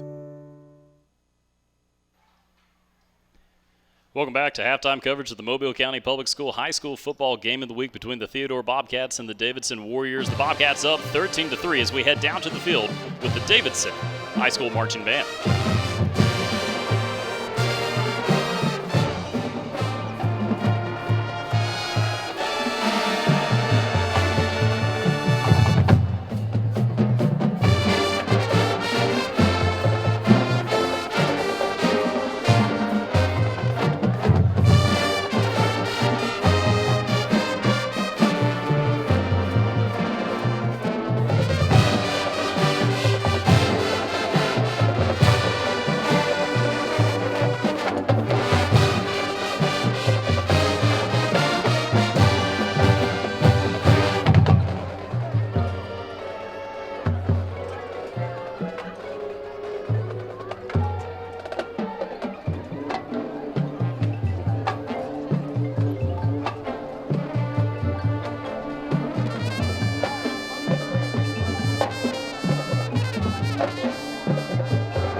You're watching halftime coverage of the Mobile County Public School High School Football Game of the Week. The Theodore Bobcats leading the Davidson Warriors 13-3. More halftime coverage heading your way right after this. It started with me at Murphy High School when I came here as a freshman in 1973. I was very interested in math and science already before I came to Murphy. From Murphy High School, I was appointed to the U.S. Naval Academy, was able to get my college degree and also my commission in the U.S. Navy from the Naval Academy. But it truly was the foundation that I gained here at Murphy High School that allowed me to take advantage of that great opportunity. Today, 1 out of every 4 American kids is Hispanic. That means many of the future doctors who will care for us, the engineers who will build our cities, the scientists and entrepreneurs of our country can be your kids. We all know how hard it is for you to send them to college. This is why we want you to know you are not alone. And every day more people support you to make it happen. Many support you. And the Hispanic Scholarship Fund helps you prepare, plan, and pay for your kids' college education. HSF.net. Did you know that the graduation rate for Mobile County is 82% and rising? That's because Mobile County Public Schools is equipping our students to be college and career ready. Did you also know that 144 of our AP scholars excelled high on the advanced placement exams to earn college credit? And with more signature academies and career technical programs, we are finding additional ways of keeping our students engaged. Building futures, it starts with us. Welcome back to halftime coverage of the Mobile County Public School High School Football Game of the Week between the Theodore Bobcats and the Davidson Warriors. 13-3 is our score. 2 explosive plays gets the Bobcats on the board, Howard McCain. And I tell you, it's been a quick first half. Yeah, it has been, and it's usually when you have a couple of teams that love to pound the ball between the tackles, it just eats up so much time off the clock. So that first quarter just went by like a blur. Really, the only highlight we had was a interception by Zachary Portlock for the Davidson Warriors. Davidson just unable to convert that into a score. But when that second quarter came, the fireworks really went off. Well, there's been a fine balance of offense and defense for Eric Collier's unit, but don't tell him that at halftime when he was talking with Al Whedon. A little disappointed he said he left some points on the board. Yeah, and that's most coaches.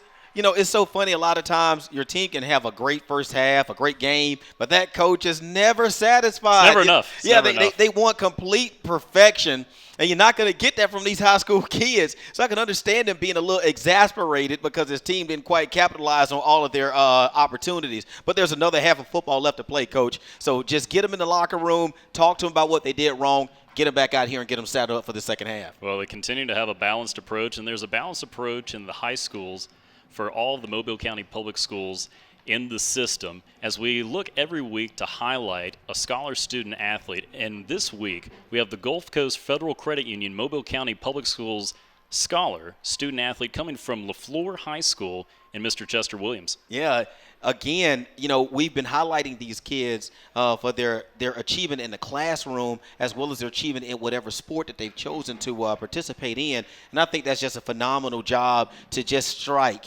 a perfect balance between the two. Great job, Chester. Let's take a look at the story from this week's scholar student athlete, LaFleur's Chester Williams.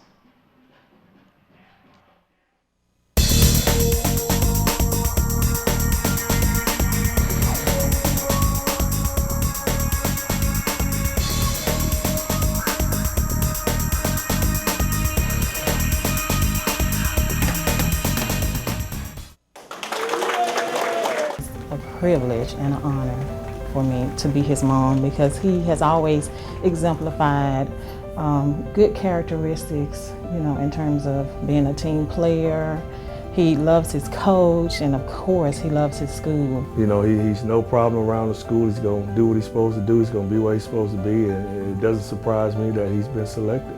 It's a lot of other players and a lot of other student athletes throughout the school, and for me to be chosen to be one of them is a great honor. Well, he's a hard worker, has a job. He's also playing football and also has to get his studies. And just the type of kid that's been raised well.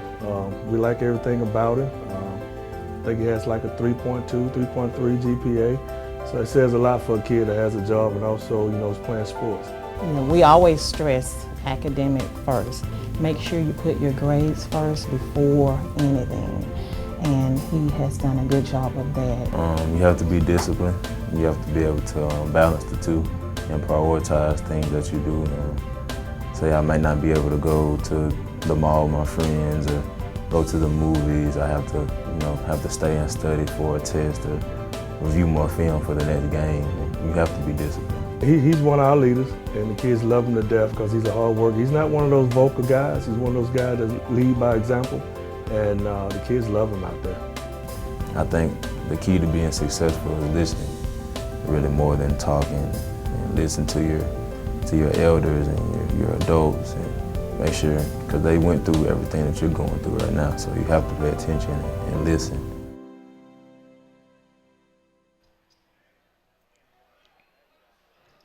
You're watching halftime coverage of the Mobile County Public School High School Football Game of the Week. The Theodore Bobcats leading the Davidson Warriors 13-3 going into second half action between these two 7A Region 1 teams.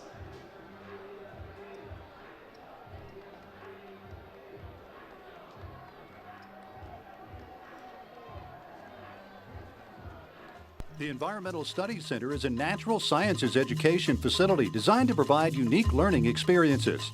In addition, wildlife rehabilitation plays a vital role each day at the center. Featuring more than 500 acres of rich woodlands, the center affords teachers, students, and the general public an opportunity to experience firsthand the natural environment. Environmental Studies Center. It starts with us in the Mobile County Public Schools.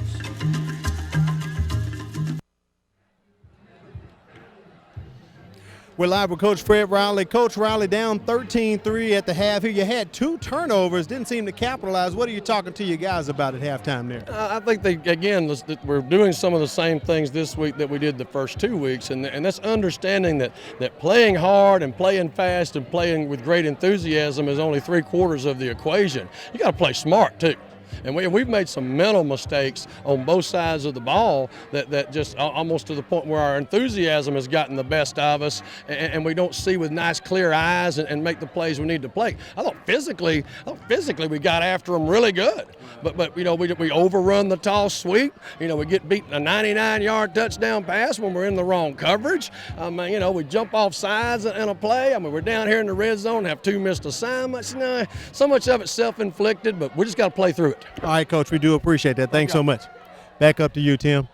Thanks, Al. And talking about the 2 explosive scoring plays, 79-yard touchdown run right up the middle for LaMichael Pirine, a 97-yard touchdown reception from Derek McCarty. We saw him working out with the coaches down on the field, testing out that ankle. He came up a little limp on that last series. Yeah, it looks like it was either an ankle or a shin problem for McCarty Jr., but hopefully from a football and enjoyment standpoint, that kid will be out there. He's electric when he has the football in his hands as we look at both teams getting set to warm up and come out here for this second half of this football game. But going back to the interview right there that Al had with Coach Fred Riley, always a great interview. Always really candid, really honest about how he feels and thinks about his football team. He's not down on them, and he wants to make sure his guys don't get down on themselves. Some things didn't quite go their way in the first half, but that's okay. A whole new half to get those mistakes right that you got wrong in the first half. They're only down by 10 points. So they're in the ball game. They just have to execute, Tim, and when the opportunity is there to stick the ball in the end zone, stick the ball in the end zone. Well, this isn't his first rodeo. Fred Riley's been coaching in the Mobile area for over 30 years now. It's incredible. He's one of the longest tenured coaches still in the system, especially with so many head coaching changes. I believe 11 this offseason. I've never seen that much movement with head coaches than I saw this past offseason. So many guys moved on to other programs. We even had coaches that retired. Okay, we saw that with the Baker Hornets, where their coach just retired. So, it happens. But for Fred Riley to stay here and to maintain continuity within that football program speaks volumes to the success that these young men have had who have come through that program and moved on to bigger and better things. So my hat's off to Coach Fred Riley. Well, as we get ready for the second half, Theodore leading 13-3. We found out that Kiki Pruitt was not completely injured. It was Right. just a personnel change, and they went to the sophomore quarterback in Trevor Andrews. He already has a big touchdown to his name tonight, and we're expecting to see more of him here in the second half. Well, I know that Eric Collier said that they made a change to make a change, but we did see as Kiki Pruitt went out of the game, so we get some great shots of the crowd enjoying the food here at Lad People Stadium. You know, thankfully I've already eaten. If not, that kid right there will be in trouble because I'll be taking that smooth out of his hand. But the thing about it is that Kiki Pruitt did kind of favor one of his shoulders, just ever so slightly. So we don't want to speculate on player injuries. But as it goes right now, I believe we will not see Kiki Shepard. Sorry, that's a singer. Kiki Pruitt for the rest of the game. It's going to be Trevor Andrews to take the Bobcats on through the rest of the second half. Well, the Warriors are back to receive this one as they have two players back around the 15-yard line. Dylan McClester looking to line this one up for the Theodore Bobcats at their 40. It was a very fast first half as both of these rushing attacks just killed the clock in record time as we're getting ready to kick off the second half. McClester just booms it right down the right side of the field. Is going to be brought up. Oh, and a huge block on the play. No flags as Davidson gets up the field to the opposite side right around that 33-yard line. And rightly so. That was a clean block that was put on the tackler during the return. As we take another look here, ball dangerously close to the sideline again, and the returner right there's a block. Now that block was clean, and that block was actually put down by Edwards, the starting running back for the Davidson Warriors. Clean block, no flags, good return, ball at the 31-yard line of the Davidson Warriors, and that's where they will begin their first drive of the second half. Travis Barnes, the senior safety, on the return for the Warriors as Marquise Manuel goes back to work with the offense. Quarterback keeper runs into some trouble in the backfield, and he's going to be brought down for a loss. You know, we've seen Tyler King on some of these run plays shoot the gap and get into the backfield and be disruptive all night. That time able to do the exact same thing. They have got to shore up that right side of the line. King able to chase down Manuel, force him back into the inside where the rest of the defensive help was able to finish off the quarterback, dropped him, Tim, for about a 4-yard loss on the play. So, I'm sorry, 3 yards. So it's going to be second down and 13 here for the Davidson Warriors. Warriors line up at around the 26-yard line. Manuel hands off to Edwards, goes up the middle, and gets dropped after a minimal gain. And that's going to be the name of the game all night here for the Davidson Warriors. Yet to attempt a single pass all night long. That's Tamaji Porter, who came up with that tackle. As we take a look at the big defensive tackle right there, number 99 for the Theodore Bobcats. Actually, that's number 80. That's a different player. But Tamaji Porter making that stop. And right now, Theodore is just pinning their ears back, and they're just slamming everybody into the line of scrimmage, around about an 8 or 9 man front, as we may get our first pass here for the Davidson Warriors. Manuel rolls out and makes a connection with his intended target on the play. DeMorris Coleman coming up with a big reception, and that might be enough for a fresh set of downs. And that's probably what they're going to have to do in the second half, Tim, as we take a look. Nice job by Manuel to roll out, put the ball right on target to his receiver Coleman, out in the right flat, picked up a first down. Chains are, well, you know what? He's actually short, Tim. I'm sorry. He's a little short of a first down. So that's going to bring up fourth down and decision-making time for the Davidson Warriors. By the way the yard stick is and where the marker of the yards to go is, that's going to be about fourth down in inches for the Warriors. I believe Coach Riley has already given the indication that they're going to go for it. Well, I'll take that back. They went ahead and measured, Tim, and it's going to be a first down for the Davidson Warriors. So good job of picking up a first down from one of the first pass attempt, I believe, all night, which is going to be Manuel to his wide receiver Coleman, out in the right flat, first down, ball at the 41-yard line of Davidson. Theodore's Eric Collier not too happy about that one. Fresh set of downs for the Warriors as they come out with an end around to Gable, and he's going to get brought down in the backfield. Another big loss for this offense, 5 yards on the play. That's Parker Sparks coming up from his linebacker position, the 5'9", 180-pound linebacker. And yes, yet again, Tim, Theodore is daring Davidson to throw the football. I mean, all they've done all night, 98% of the time, is run the football. Theodore is playing one-on-one coverage on the outside. For most quarterbacks, they're drooling to throw out of that defensive set. And they're loading the box to stop the run, to stop Edwards. It's going to be up to Coach Riley and his offensive staff to come up something to pick up some big yards. Second and long, pitch out to Gable as Hosea Williams rips them down, and that's going to be third and long upcoming for this offensive unit around the 40-yard line. Hosea Williams plays like a madman, doesn't he? I mean, he just throws his body around everywhere. You know, it's almost like he doesn't even care if he hurts his own guys when he goes in and tackles. He might care a little bit about that. He may care a little bit, but at the time, he just wants to tackle. The guy stays hungry the whole night coming up from that linebacker position.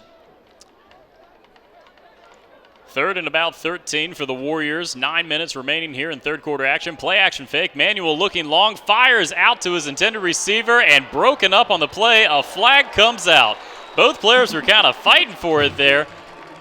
It was Coleman battling with Dalton Roan on the play, and 2 flags go flying on the Davidson sideline. And, you know, I was watching Coleman run the route, and Coleman thought that Manuel was going to run a check down to his running back, Gable.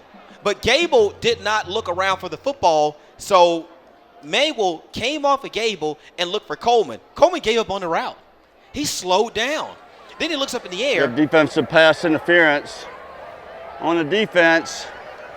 It results in a first down.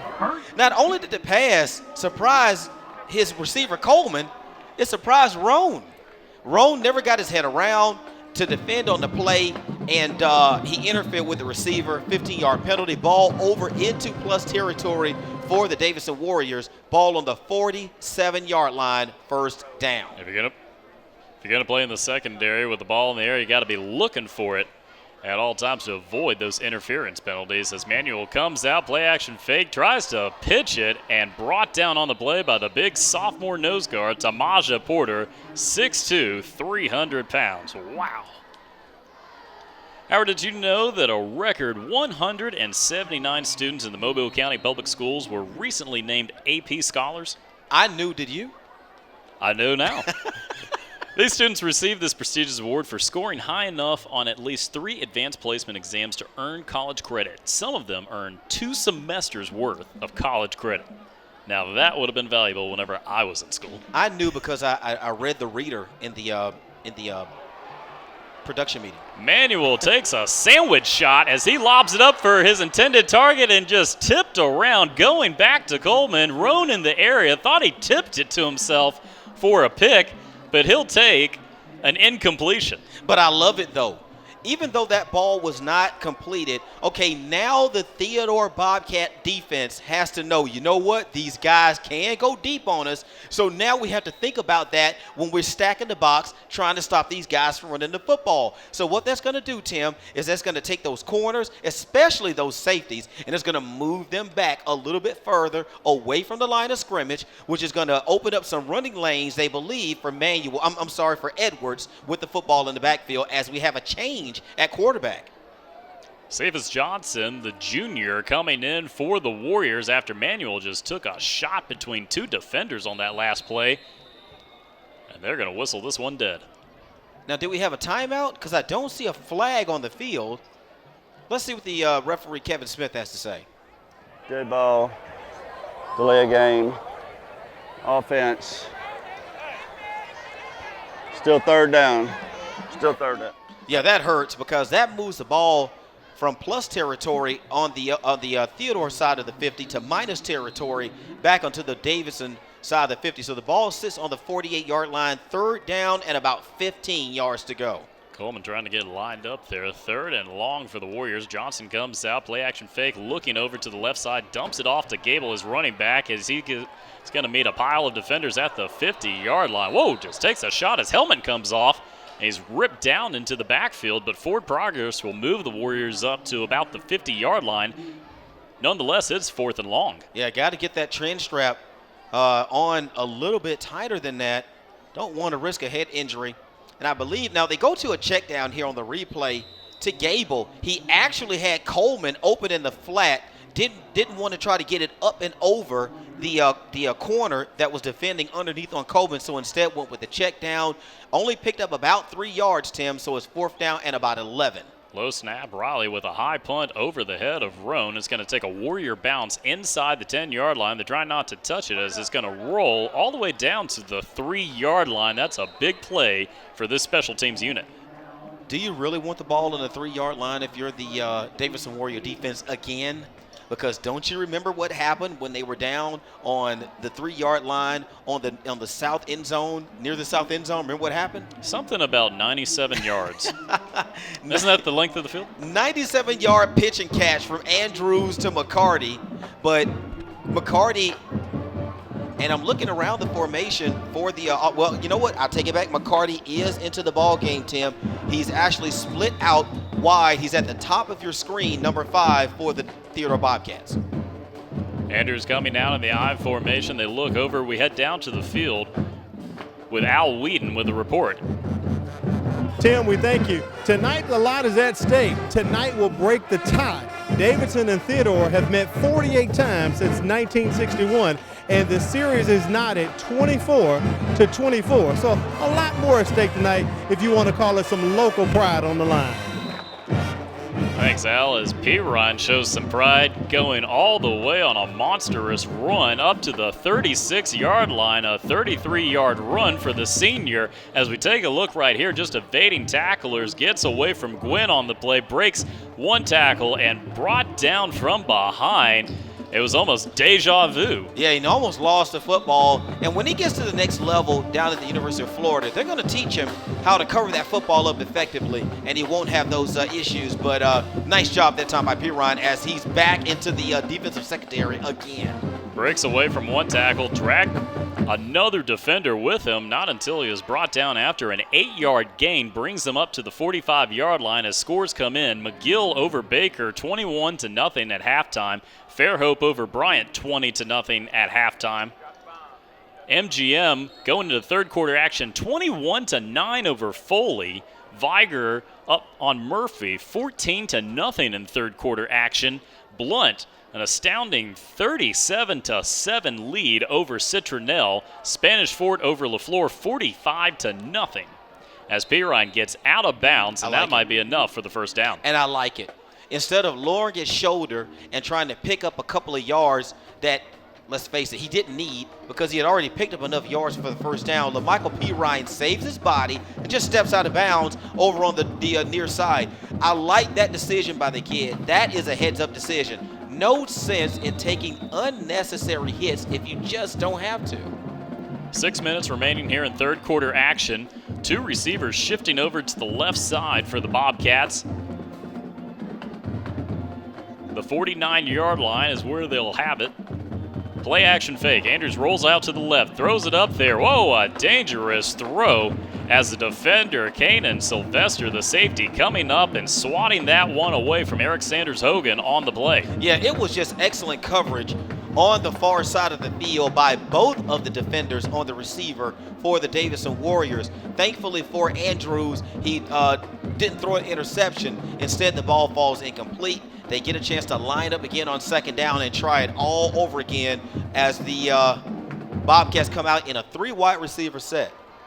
Second down, Andrews out of the pistol formation. Pirine right behind him. Two receivers to the left, one to the right. They're going to run to the left with blockers, and Pirine's going to get dropped after a 2-yard gain crosses over the 50-yard line. Zachary Portlock is not going to be credited with that tackle, Tim. Tomorrow in the newspaper is actually going to be Keelan Kennedy.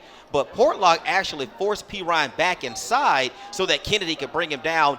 Pickup of about 4 on second down. Third and about 7 from the Davidson 49-yard line. 5 minutes, 30 seconds remaining here in third quarter action. The Bobcats trying to add to the 13-3 lead.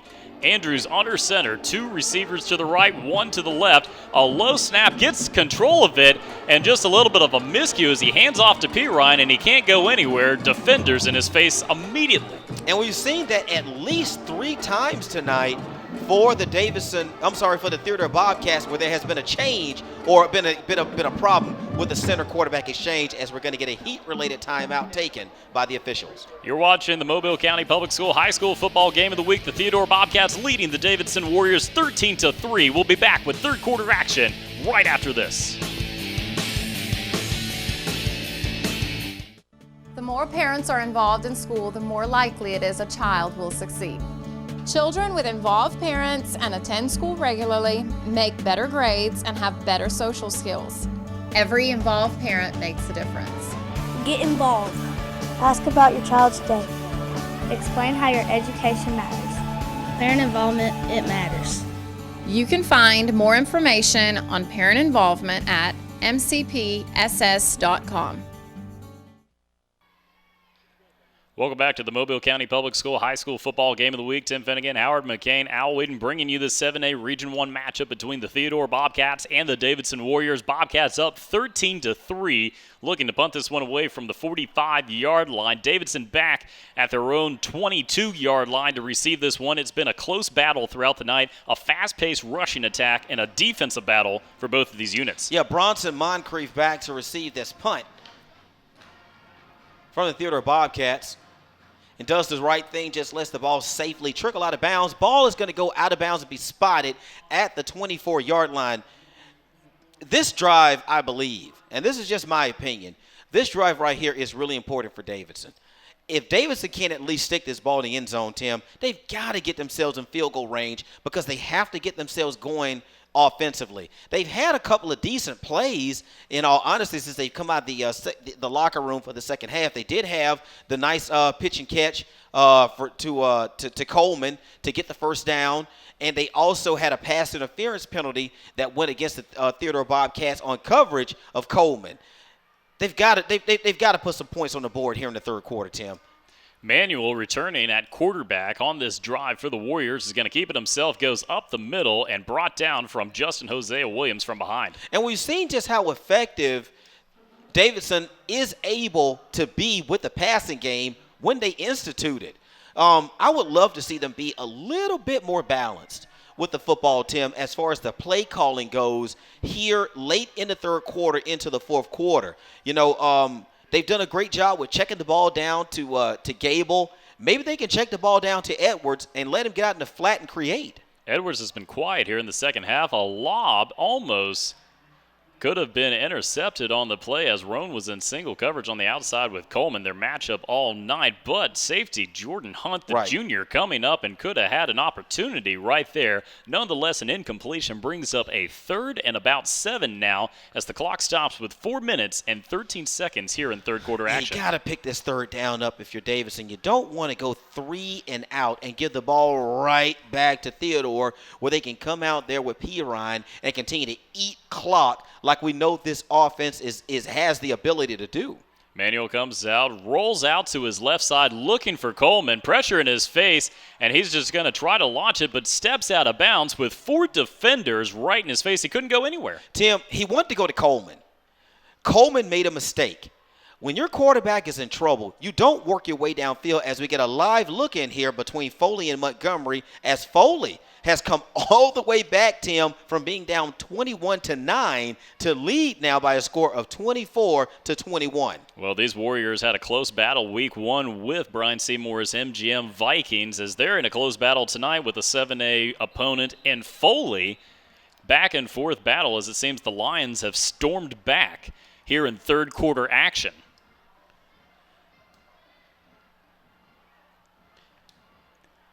Riley punting this one away. It's going to be a high one and waved off by Dalton Roan on the play. The Bobcats will take over with a fresh set of downs near the 35-yard line with 3 minutes and 53 seconds remaining here in third quarter action. Yeah, I was trying to make a point before we took a look at our live look-in, which, which is really great, by the way. I was trying to make a point that when the quarterback Manuel was in trouble, Tim, and we saw it, he was being chased by about 3 or 4 Bobcats. He wanted to try to take the ball downfield to his wide receiver Coleman. When your quarterback is in trouble as a wide receiver, that you should work your way back towards your quarterback so that he can deliver the football to you. Coleman made a mistake. He worked his way downfield. The quarterback just could not pull the trigger, had to step out of bounds on third down. Andrews coming out, hands off to Pirine, goes up the middle, meets some defense, and falls forward for about a 2-yard gain on the play. The challenge now falls back on the shoulders of the Davidson Warrior defense. Can they get this offense for the Theodore Bobcats 3 downs and out? Now, we know that they're going to pretty much keep this ball on the ground till Michael Pirine as we tick down under 3 minutes and 30 seconds left in this third quarter. They're in clock-eating mode right now. Second and about 7. Andrews takes the snap, tosses it over to Pirine, gets a block on the left side, being chased by a linebacker and brought down out of bounds on the play. No flags, and it looks like that was Zach Portlock, the very active linebacker for the Warriors tonight. And I'm impressed with him because he did a wonderful job of sliding off of the blocker and getting out there and getting a hand on Pirine and forcing him out of bounds on the far side. Took him out of bounds around about the 39-yard line, Tim. 3rd down and 5 for the Bobcats. Can Davidson stop him? Oh, a little bit of a jump down there in the trenches. No flags as the Bobcats look to the sidelines over there. 2 backs in the backfield behind Andrews. 2 receivers to his left, 1 to the right. 3rd and 5 now. 3 minutes, 12 seconds remaining here in the third. Pirine gets the carry, gets blocks on the left side, fights his way forward, and a flag comes out as he gets past the first down marker. Unless that was a face mask or some type of hole that came in late, Pirine gets up disgusted, so it looks like it's going to be against Theodore, but they needed 5. He was able to pick up about 7, but I believe that 7-yard gain is going to be nullified by this penalty flag. We're going to get a holding call there indicated by the referee, Kevin Smith. That is a spot foul, so they're going to mark it back 10 yards from the spot of the foul as we get the call here from Smith. Holding, offense. That's a 10-yard penalty from the spot of the foul. We'll replay 3rd down. So instead of 3rd down and 5, Tim, that's going to make it now about 3rd down and about 8 for the Theodore Bobcats. More than likely, they're going to keep the ball on the ground to Pirine. Bobcats looking to add to their 13-3 lead with 3 minutes here in the third quarter. A lot of threes. A lot of threes, man. That's a lot. I'm glad you gave that call, not me. Andrews has 2 receiving options to his right, 1 to his left, and fullback and Pirine in the backfield. As he lines up in the pistol, drops back to pass, looks long to his left. A little bit of a tussle there between McCarty and a defender, and 2 flags come out on the Theodore sideline. Yeah, now, both guys were jockeying for the football, but back in coverage was Daquan Johnson for the Davidson Warriors. I'm sorry. I'm not sure if he was able to get his head around and find the football when he was defending.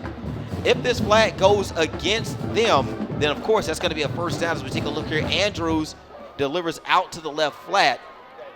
Now, he knocks it away. Daquan Johnson knocks it away, but he's going to be called for pass interference on the defense. It results in a first down. So that pushes the ball up, Tim, to the 49-yard line of the Davidson Warriors. That's going to be a first down as the clock continues to tick down here in the third quarter. Chris Sullivan shifting over, the receiver on the left side. Bobcats out of the I formation, getting the call from the sideline. Sean Schamberger at the top of your screen, coming in at receiver. Andrews tosses out to Pirine, gets the left side, gets 2 big blocks, and dives forward for about a gain of 6 yards. You may, and this may be speculation on my part, as we get another flag, Tim, thrown at the 45-yard line. That's right around that area of offensive holding. But I see Theodore clapping. So they heard the call. I didn't. So this is probably going to go against the Davidson Warriors. Kevin Smith with the call. Before he does that, Tim, some long sustained drives have been put together here by the Theodore Bobcat offense as we get the call.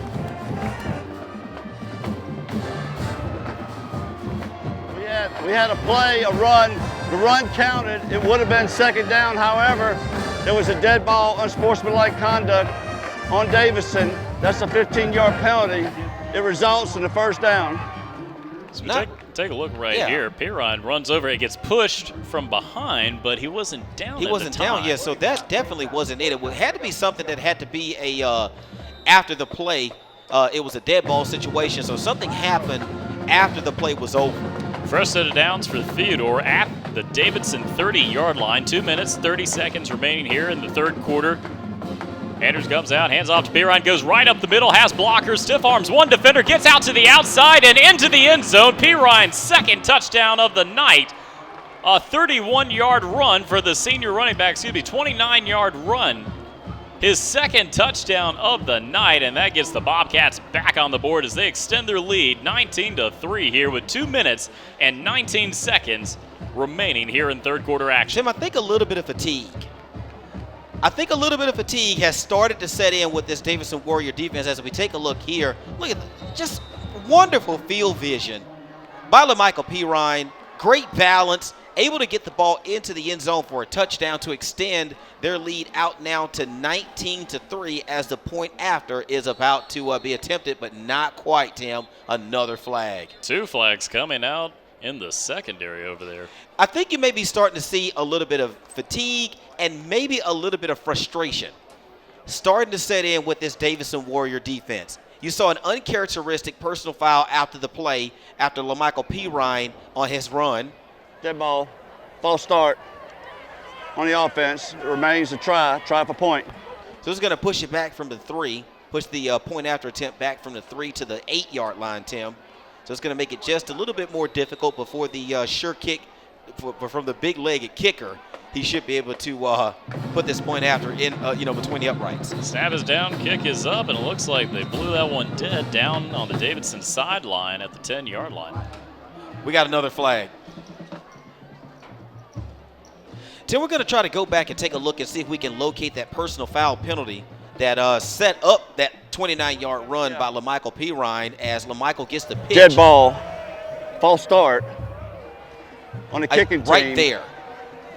It remains a try for point. A little bit of a suplex almost in the backfield after Pirine had gotten forward progress, but it was just almost an irrelevant need in the backfield. Yeah, it was just someone picked up and slammed the quarterback down to the turf unnecessarily. So unnecessary roughness is still a personal foul penalty, and I believe that's what caused that penalty as we get a block on the point after attempt, Tim, I believe. And we've seen Daquan Johnson get in a couple of times and almost block other PATs. That time he did tonight. So the score is going to stay 19-3 Bobcats. We're going to take another look at the replay. We talked about the action. Watch on your screen here. To the right. It's going to be a delay right there. It looks like the quarterback, Trevor Andrews, is the one that's being slammed on the play from Davidson. Dramico Bailey coming in and just, like you said, unnecessarily attacking the quarterback. As last time I checked it, the football field was actually rectangle. It was not in the shape of an octagon. This is not UFC. That's a dangerous MMA move. fighting, man. You can't do that. You put a kid at unnecessary risk for something like that. But as it goes, it actually ended up costing Davidson big time because they tacked on another 15 yards after the LaMichael Pirine run, which set them up for that 29-yard touchdown run by LaMichael Pirine. The point after was no good. Somebody's going to be running some laps on Monday. Something. It's going to be tough. We're going to head down to the field with another report from Al Whedon. Al, what's going on down there? You guys have been talking about LaMichael Pirine, and it looks like the train is starting to move there. This is Alabama-Auburn territory, but for some reason, people wondered, why is LaMichael Pirine committed to Florida? He has liked Florida since he was a kid. So when he was offered by Coach Jim McElwain, he jumped on it. I had a chance to speak with him during Mobile County Media Days. I asked him, LaMichael, who does your style remind you of in the pros? And he had one answer, Le'Veon Bell with the Pittsburgh Steelers. He is definitely running a rock tonight, Tim. Thanks, Al. Being able to, live out a dream and commit to the school that you've always wanted to go to. I mean, what's better than that? Well, I do like the fact as we are going to get a sack here in the backfield for the Davidson Warriors, and jumping on top of him was big number 99. That was Tamaji Porter, 6'2", 310 pounds. To compare yourself to Le'Veon Bell, I got to see LaMichael Pirine catch the football. You know as well as I do, Le'Veon Bell is an all-around back. Not only does he run the football, he's able to catch that thing out of the backfield. I got to see Pirine catch out the backfield before I can let that comparison settle in on it. I mean, I'm surprised he didn't do the Florida connection and go with Emmitt Smith. I mean, Pensacola, I'm just saying. Yeah. Emmitt wasn't a very shifty runner. You know, he was able to make enough moves to get himself open as we get a check down here from the quarterback, Manuel, to Gable, who's actually able to surge upfield. Tim, looks like he was able to pick up a couple of those yards back from the penalty. From the sack, and it puts him around about the 30-yard line, and that's going to set him up for about 3rd and about 13. And I know it's early in the game, Tim, and they're only down by 16 points. Not time to start thinking about 4-down territory if you're the Davidson Warriors. Absolutely not. Both teams with all their timeouts left. 1 minute remaining here in third quarter action. The Davidson Warriors right now on offense, 3rd and 13 from the 30-yard line. They spread out 2 receivers, 1 to each side now. Could get into the passing attack. Whoa, a little bit of a miscue, but Manuel able to fall on it. It looked like there was some end-around action happening, but in the middle of the handoff, the ball falls on the ground. Manuel able to jump on it. As we take a look right here, just the delivery, a little bit of a miscue, and Manuel with the mind to be able to get on the ball, just fall on it, as Davidson's going to be in a punt situation. I have no idea what happened because it was obvious that Manuel was going to hand the football off, but nobody was prepared to take it. Guys were actually crisscrossing, hit the football, and thankfully for the Warriors, they were able to jump back up on it. Riley just able to get that one away as it's going to be waved off and taken by Roan inside the 30-yard line as the clock stops.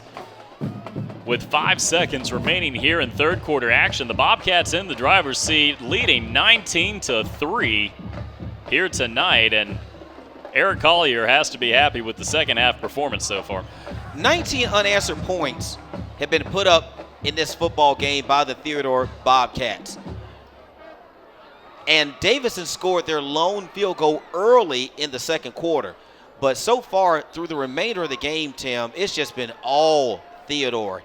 And these guys, they run such a run-heavy ball control offense that it just wears a defense down.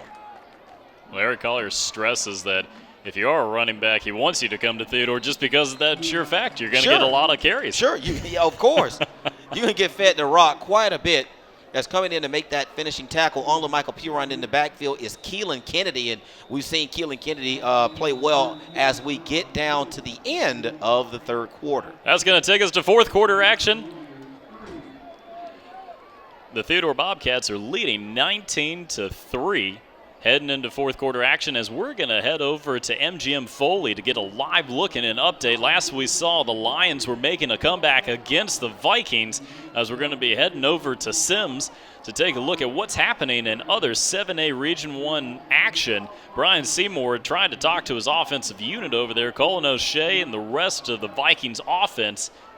In a close battle, the Vikings have taken a 28-24 lead over the Foley Lions here in fourth quarter action.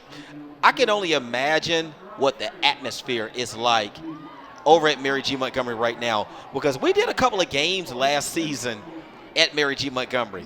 And the thing I took away from Mary G. Montgomery is they have by far the best music guy of any stadium that we went in. I'm serious, that we went and did games in. He has the perfect music to get the crowd hyped at Mary G. Montgomery, and that was even when they were losing football games. Tonight they're winning. And we're going to take one more live look in. This time we're going to go and take a look at Blunt and Citronelle, as Blunt is just in command of the ball game, 43-7. And we've seen this from Citronelle. We saw it from Citronelle last year. Citronelle struggled, did not pick up a single win last year with their football team, and it looks like they are struggling yet again this season as they are down big to Blunt. Back-to-back weeks of 40-plus points for the Blunt Leopards, coming off a big victory against the Daphne Trojans. At Daphne. This week. another 40-point scoring game for Lev Holly's explosive offense.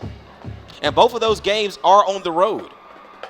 As we are in fourth quarter action here from Ladd, as Pirine gets another carry, gets out to the outside, and picks up a fresh set of downs after a big 15-yard run from the senior. Yeah, LaMichael Pirine was finally chased out of bounds over here on the near side. That was Travis Barnes. And here's LaMichael Pirine with the football out in the left flat, just trying to pick up something, anything. Actually picked up enough for a first down, Tim.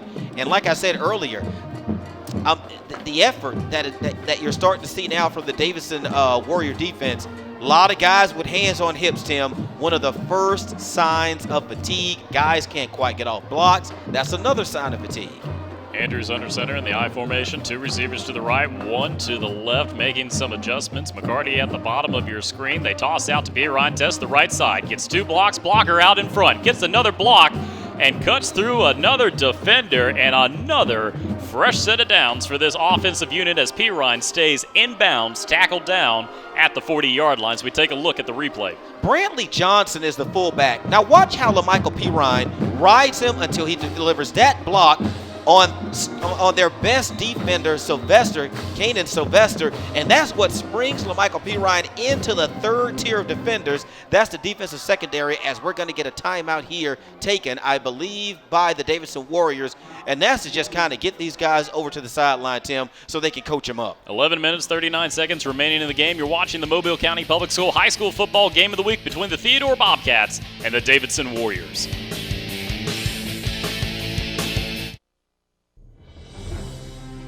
Did you know that the graduation rate for Mobile County is 82% and rising? That's because Mobile County Public Schools is equipping our students to be college and career ready. Did you also know that 144 of our AP scholars excelled high on the advanced placement exams to earn college credit? And with more signature academies and career technical programs, we are finding additional ways of keeping our students engaged. Building futures, it starts with us. Welcome back to fourth quarter action on the Mobile County Public School High School Football Game of the Week. Tim Finnegan, Howard McCain, Al Whedon bringing you this 7A Region 1 matchup between the Theodore Bobcats and the Davidson Warriors. 19-3 is our score as the Bobcats are in the driver's seat with 11 minutes and 39 seconds remaining in the game, and it's been the LaMichael Pirine show completely in this second half. Well, absolutely. That's what you're supposed to do when you have a big 5'11", 215-pound running back. You let that kid lay on as many guys on the defense as you possibly can. And by now, at this point in the ball game, Tim, 5'11", 215 feels like 6'2", 250. Andrews comes out, tosses out to Justin Hosea Williams, the backup. And he's going to be brought down at that line of scrimmage. Justin Hosea Williams, backup running back, full-time linebacker. Probably going to play safety at the next level. I mean, this guy's just a multi-athlete as McGill is leading Baker 35-0 in third quarter action. Fairhope over Bryant 20-0 in third quarter action. We've been looking at live look-ins, fourth quarter action. The Vikings up over Foley 28-24 now. Andrews comes out, play action fake, rolls to his right, looks downfield, makes a connection with McCarty, and that's going to be enough for a fresh set of downs down at the 30-yard line. Viger over Murphy 14-7, Blunt over Citronelle 43-7, Spanish Fort over LaFleur 45-0 in third quarter action. BC Rain up on Escambia County 10-0. Tim, we saw McCarty make that last catch for a first down, and as he breaks the offensive huddle, just kind of pay attention to his giddy up just a little bit. There's still a little bit of a hitch in it. He's still favoring that right leg just a little bit. So if they are able to take this ball into the end zone for a score, I would not be surprised if the coaches go ahead and get him out of the ball game and get him iced up for next week. I don't know. He's giving the sign. He says, "Feed me the rock." Well, I would love it if somebody would feed me cake, but I don't need it. Andrews under center, fresh set of downs, I formation, 2 receivers to the right, and they're going to run that way with Pirine. Plenty of blockers, but plenty of defenders meet him. Yeah, they ran that ball to the short side of the formation, actually the short side of the field. The offense actually started that play on the right hash. So the pitch was out to the right flat. Everybody just simply flowed in that direction, Tim. Just wasn't much there. Might have been about a yard, maybe a half-yard pickup on first down. So that is going to put the football at the 32-yard line of the Davidson Warriors. Clock continues to tick. 10 minutes remaining in our game. Theodore in the driver's seat, 2nd and 12 after that 2-yard loss. 19-3 is our score as Pirine stiff arms the defender, runs through another, and picks up a big gain of about 10 yards. It's going to be 3rd and 2 upcoming as they approach the red zone. LaTroy McClain had an opportunity to bring LaMichael Pirine down somewhere right around the line of scrimmage. LaMichael Pirine just stiff-armed him to pieces. He went straight to the ground as we take a look here at LaMichael Pirine, the impressive running back for the Theodore Bobcats, right there. You saw that?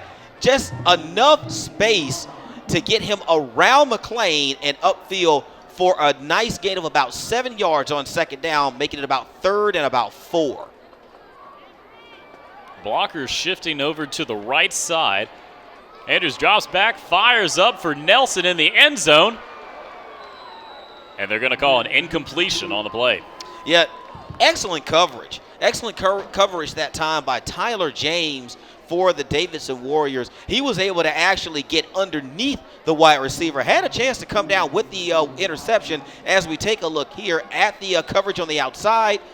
Andrews tries to put it up and make it a jump ball situation. It looked like his wide receiver came down with it, but at the last minute, it was snatched away by Tyler James. Ball fell incomplete. 4th and 4, and the Bobcats are still out on offense. Play action fake. Andrews rolling to his left, lobs it up, makes the connection with Sanders, who evades a couple of defenders and gets enough for a fresh set of downs as the Bobcat offense stays in control, converting that first down inside the 20. Yeah, and that's got to stink if you're the Davidson Warriors. You're forced them into a 4th down situation, and they're able to pick up just enough. Needed about 4 yards for a first down. They picked up about 6. Tim, the ball is now at the 18-yard line of the Davidson Warriors. 9:30 left to play. Clock continues to tick away. Fresh set of downs for the Bobcats after converting on that 4th down. 9 minutes, 20 seconds remaining in the game. They have a 19-3 lead over Davidson. Shifting 2 receivers out to the right. I think Theodore is going to take a timeout. I know the play clock had gotten down, so I think we're going to get a timeout taken by the Bobcats. 9 minutes remaining in the game. Theodore with a 19-3 lead over Davidson. They're in the red zone once again tonight, and they're going to the passing attack late in the game. Yeah, and Davidson, and that's actually a good strategy, because here late in the football game, if you think that the offense is trying to salt the game away, instead, but by running the ball, they're going to throw the ball instead, and actually have done a great job of moving the ball downfield and putting themselves in position, Tim, to push this ball into the end zone and possibly just put this game all the way out of reach. 16-point lead right now, 19 unanswered by the Bobcats, 9:05 left in the 4th quarter. Well, back-to-back weeks, we've kind of seen this theme from the Theodore offense as we get another live look in between Foley and Mary G. Montgomery. It looks like the Vikings got on the board once again, 31-24 now as they extend their 4th quarter lead with the Lions out on offense. Yeah, it looks like Mary G. Montgomery hung a field goal on the Foley Lions, and that's pushed their lead out to a touchdown lead. Andrews lobs it up, single coverage, and that's going to be a completion that time for a touchdown. Making another 4th quarter connection, Sean Schamberger, a 17-yard strike. Schamberger back-to-back weeks with a receiving touchdown. Yeah, and that's probably, unless a lot of weird things happen in this football game, that's going to put this game almost out of reach for the Davidson Warriors. Now, there's still 8 minutes and 56 seconds left, so Davidson is going to have to do something different with their offense. But as it goes, another touchdown on the board for the Theodore Bobcats, pushes their lead now to 25-3. Snap is down, kick is up, and that'll be a conversion as the Bobcats extend their lead now 26-3. As we take a look at the replay, Andrews with his 2nd passing touchdown of the night, going back to that right corner, but Sean Schamberger, single coverage right there, and Andrews just puts it on the money. Schamberger able to tiptoe it in the back of the end zone, get his feet down and get his offense more points on the board late into this game. Tim, I'm going to ask the guys in the truck if they can do me a favor and bring that replay right back one more time. And I want to show you something about Schamberger's athleticism. Take a look, Tim. As he hauls in this touchdown pass, Andrews puts it in a perfect spot. As a receiver, you want to go up and get his high spot. Look how high he gets off the ground, Tim. Wow. Look how high. And that's what you want your wide receiver to do. They want you to catch the ball at its apex. They want you to catch the ball at its highest point. He simply out-jumped his defender by at least 6 inches and hauled in that catch. Not only did he haul it in, he was able to get a foot down in the back of the end zone where there just wasn't a lot of room for a touchdown. That was just an impressive catch by an impressive player for the Theodore Bobcats. Well, there's only about a 2-inch difference in the height between Sean Schamberger, 5'10", and the defender, Tyler James, 5'8". Wow. It didn't look like it on that play to me. It didn't. It looked like Schamberger was at least a foot taller than the defender. Just being an athlete. Just being an athlete and a good one, a real good one. Talk about Trevor Andrews coming in and not just being a game manager, right, but actually 2 passing touchdowns to his credit tonight, keeping the momentum going for his offense. Yeah, and we don't know the full extent of why Keke Pruitt is out of the ball game. I'm hearing different things. I did hear that he, may have possibly had a shoulder injury. But again, I don't like to speculate on injury, and neither does anybody at this station. So until we get a definitive answer, we're just going to say that he's just out of the ball game. But if Andrews is going to be the starter next week, the kid has shown that he's ready, because he's come in here in spot duty, Tim, just out of nowhere. He has come in and he's delivered 2 touchdown passes, 1 for 17 yards, and an impressive 97-yard strike to McCarty. And he's just been effective. I mean, the only thing I feel like he needs to work on is going to be that exchange between he and the center and he and the running back. We're going to go over to Pritchard Stadium with another live look in for action around the Mobile area tonight. Murphy and Viger in action. Last we saw, the Wolves were up 14-7 as we head over towards Pritchard, as we are tied now in the fourth quarter, 14-14. It's a classic rivalry between the Wolves and the Panthers. What an awesome game. It's not very awesome right now because everybody's just standing around. We like to see some guys mixing it up, but hey, in all the scores that we have been bringing everyone, Viger was in control of this game 14-0, as Viger here has a run around left end. Impressive run as he takes it down inside the, looks like over the 40 to the 45-yard line, out at the 46. So looks like Viger is on the move with the football. We're going to head down to the field with another report from Al Wheaton. Al, what do you have for us? Tim, today is a special day in America. It's 9/11, the 14th anniversary of the bombings in New York City and in Pennsylvania and at the Pentagon. And for the 2 coaches, I asked them, what does this day hold for you, and where were you at on 9/11? Theodore coach Eric Collier told me he was the defensive coordinator at Alma Bryant, and after he learned of the attacks, he gathered his team under the goalpost and looked them in the eye and told them, today your lives will change forever.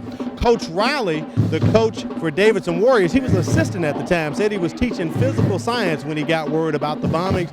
But for him, it's an extra special significance. His college teammate, Dwayne Williams, was serving in the Pentagon and had just started working a few days earlier. So he told me this day always holds something special to him when he thinks about 9/11. That was a great job, Al. Great story for both coaches. Al, amazing. Thank you so much for that. And this day changed a lot of lives, not only just in this country, but just around the world. It just put so many people on high alert to a lot of things, a lot of evil that is in play in this world. And, I hope a lot of people took what happened. I know I was at work when the information started to filter in, and I just remember the first thing I started thinking about my family and what those other families who had family members inside those buildings when they came down, what must they be feeling, and this overwhelming sadness came on me And it was just an awful day in the history of this country. But Eric Collier and all the coaches were absolutely right. That day changed everyone's life in this country. I believe I was in an 8th grade history class at Dunbar Magnet School when we first got word that the attacks had happened. Edwards on the carry, able to pick up a first down for the Davidson Warriors. So, Tim, that's going to put the new line of scrimmage for the Warriors at the 46-yard line. 7:59 left in the ball game. Now is the time for the Davidson Warriors. There's no 5th quarter in football. They only play 4. So whatever they're going to do, they got to do it now, and they got to do it fast. Manuel comes out. Quarterback keeper to the right side. They've been running this a lot tonight, and this time a little more successful, but 2 flags coming out, 3 flags. Everybody saw that one. Yeah, Tim, that's going to be a face mask on the Theodore Bobcats, and that's going to be the garden variety. That's going to be the 15-yarder. So they're going to tack that on at the end of the run. So that's going to push the ball from the 42-yard line all the way down. Foul, face mask on the defense.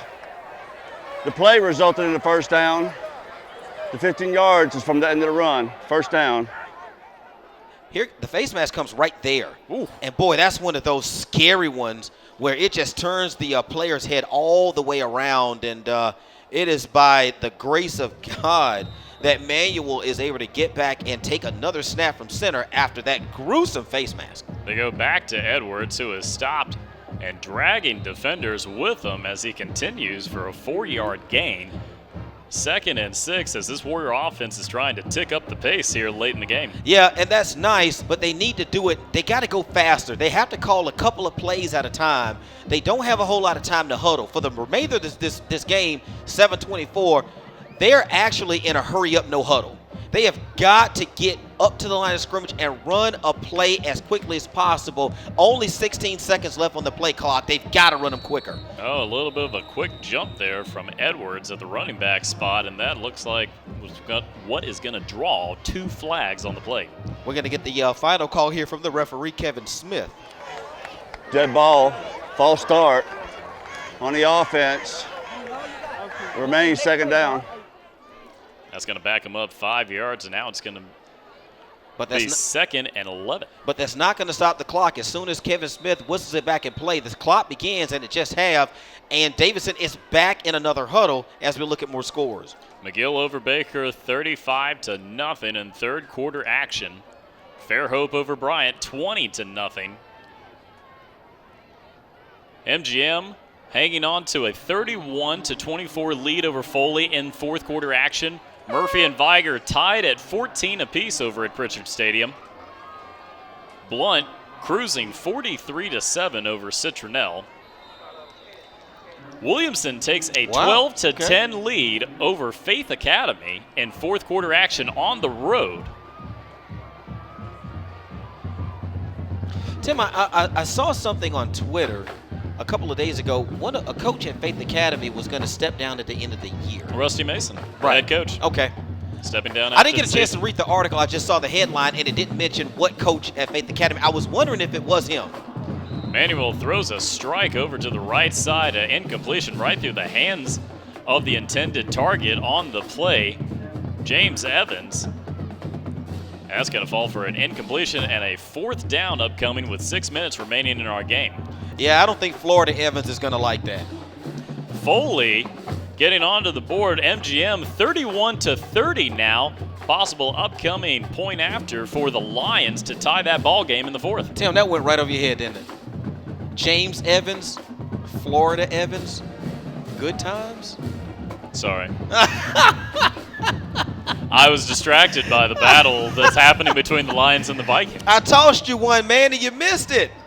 Good times. A strike across the middle. Whoa, a little bit of an interference, and that's a clear one on that one. And the defender is like, hey, what are we talking about here? And that was the sophomore quarterback, Leonard Gadsden, on the play, just bumped the receiver before the ball even got into the areas. We take a look right here.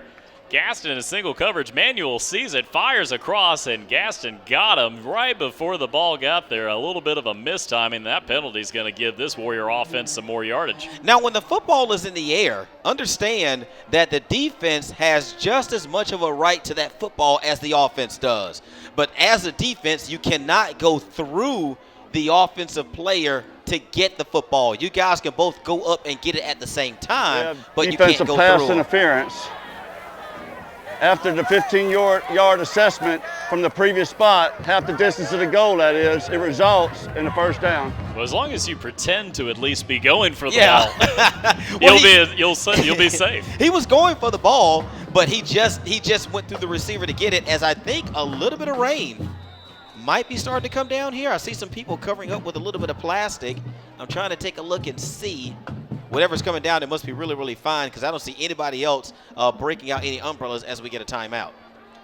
Less than 6 minutes remaining in our game. Theodore defending a 26-3 lead. Davidson in the red zone late into the ball game. Back-to-back penalties have helped the Warriors get inside the 15-yard line. 26 unanswered points now from the Theodore Bobcats after going down by a score of 3-0 to Davidson. Murphy Viger moving into overtime over at Pritchard Stadium. We'll keep you updated with some live look-ins as action transpires.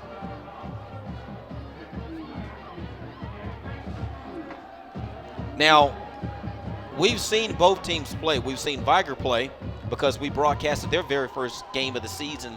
As a matter of fact, it was a jamboree game against the Blunt Leopards, and we also seen Murphy in action. We saw them play Baker a couple of weeks ago. Now, in overtime, if it comes down to a situation, Tim, where you have to try a field goal, your confidence is in Murphy a little bit more if Viger is in that situation. Keller Farney, one of the top weapons in the Mobile area for the Murphy Panthers, and a former transfer from the Davidson Warriors. Yeah, and a South Alabama commit. So if Murphy is able to get themselves anywhere near the red zone, their chances for a field goal goes up exponentially. Edwards gets the carry, and he's going to try to jump over a defender and into the 5-yard line range, trying to get his offense on the board. Yeah, didn't get into the end zone, but he was able to pick up positive yards, stop the clock. 5:52 remaining in the ball game. As we take a look here, again, he just a patient run, stays in behind blocks, gets as much as he can, but it looks like his foot stepped out somewhere around about the 9-yard line, so that's where the ball sits. Second down, Tim, they can still pick up a first down if they get the ball down to the 4-yard line. Second down and about 6 here for Davidson. Spreading out Coleman, the one receiver at the top of the screen. Davidson in the pistol formation, quarterback keeper Manuel going up the middle, dives forward. That's going to be a first down for the Warrior offense. So this is going to be first and goal for the Warrior offense, Tim. The clock is going to start as soon as the ball is placed and the referee whistles it into play. Before that happens, Davidson should already be at the line of scrimmage standing over the football. So as soon as that clock is whistled back into play, they're ready to run their next play, and that's exactly what they're doing. So good job by the coaching staff to get those guys ready to run the next play. Manuel lining up behind Dante Edwards in a special formation, trying to get some blocks around the right side and rip down from behind.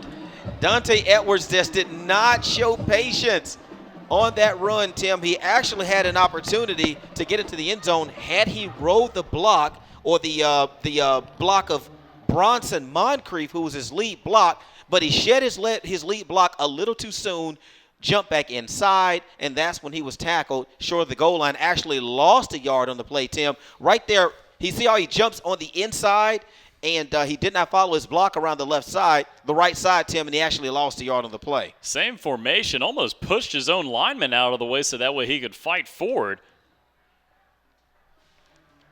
And it looks like he's going to be short of that goal line. Yeah, they're going to mark him right at about the half-yard line, and this is just him just using just superior strength. Pushes his own lead block out of the way so he can try to get into the end zone. My gosh. 4 minutes, 30 seconds remaining in our game. The Warriors at the 1-yard line. 3rd and goal now out of the Wild Warrior formation, and Edwards is just going to walk that one in. Yeah, that's going to be a 1-yard touchdown run by Dante Edwards. And you know what? He needs that because he has run his heart out tonight for the Davidson Warriors. So for him to be able to put 6 on the board for his team is huge. And yet again, he runs into his lead block and just shoves him out of the way. 5'9", 200 pounds. Dante Edwards puts his team on the board with a touchdown. Davidson on for the point after. 4 minutes, 22 seconds remaining in the game. Snap is down. The kick is up. Oh, defender's in the face, but able to get it through the uprights as the Warriors trim the lead now. 26-10, 4 minutes, 22 seconds remaining here in the Mobile County Public School High School Football Game of the Week. And, Tim, that's going to be a roughing the kicker penalty on the Theodore Bobcats, and they're going to assess that on the kickoff. We're going to go around the area to take another live look in as it looks like the MGM Vikings have defeated the Foley Lions. Wow. A huge victory in 7A Region 1, 31-30 for Brian Seymour's unit. And that's what you call a shootout right there. When both teams are able to put up a bunch of points on the board, 61 combined points. Mary G. Montgomery ekes out a 1-point win at home against the Foley Lions. Congratulations to the Vikings. Well, a tough battle against these Davidson Warriors on opening night, then had to turn around and play Murphy. So coming up with a big victory for MGM over the Foley Lions is huge for Brian Seymour's first year. Yeah, and they're playing competitive football out there at Mary G. Montgomery. You know, they've been in on just about every single game that they've been in, haven't been able to pull them out late. But this one tonight, they have learned something about themselves by holding on for a tight victory over the Foley Lions. Great job by the Vikings. And a big celebration will be happening on the campus of Mary G. Montgomery. You got to think tonight and in the city of Sims. Yeah, it's going to be all kinds of stuff on fire. No, I'm just kidding. No, they're going to celebrate responsibly. That's a playoff type victory, Sims, though. Yeah, but they're going to celebrate responsibly out there in Sims. I'm more than certain of that. A big victory for Colin O'Shea and the MGM Vikings. Yeah. 31-30 over the Foley Lions, a perennial playoff contender. It's only week 4, but a lot of momentum you got to think for this unit. Sure. Yes, you got to be happy for that community too. You have to be because that is one community that stands behind their football team. Whether they win or they lose, those Viking fans show up to support those kids. 4 minutes and 22 seconds remaining in our game tonight. The Davidson Warriors were able to get on the board with a 1-yard touchdown run as our score sits at 26-10. 4 minutes, 22 seconds remaining in the game, and you got to think an onside kick is upcoming here for the Davidson Warriors. Well, they're going to mark off the roughing the kicker penalty, so that's going to move the point they're going to kick the ball off, Tim, all the way over into plus territory. So that's the 45-yard line. Oh, absolutely. This is going to have to be an onside kick. 4:22 left here in the fourth quarter, and the Warriors trail by 16 points. So, yeah, this is definitely going to be an onside kick, and they're able to recover. They get a very, very short field to work with if they are able to get this recovery. Davidson to kick this one off in Theodore territory at the 45-yard line after that penalty. 4 minutes, 22 seconds remaining in the game. The onside kick is going to go straight to P. Ryan. He's going to get it and fall down. Yeah, they wanted to try to get a onside kick where the ball takes a bounce and then one really high bounce. But when you do that, you have to kick the football up around the top of the football when it's on the tee. Looks like the kicker may have hit it right around the center of the football, so it just skipped along the turf and went right into the receiver's hands. So Theodore is going to maintain possession. They're going to start this next drive at their own 34-yard line, Tim. 4:19 left. Theodore comfortably ahead, 26-10.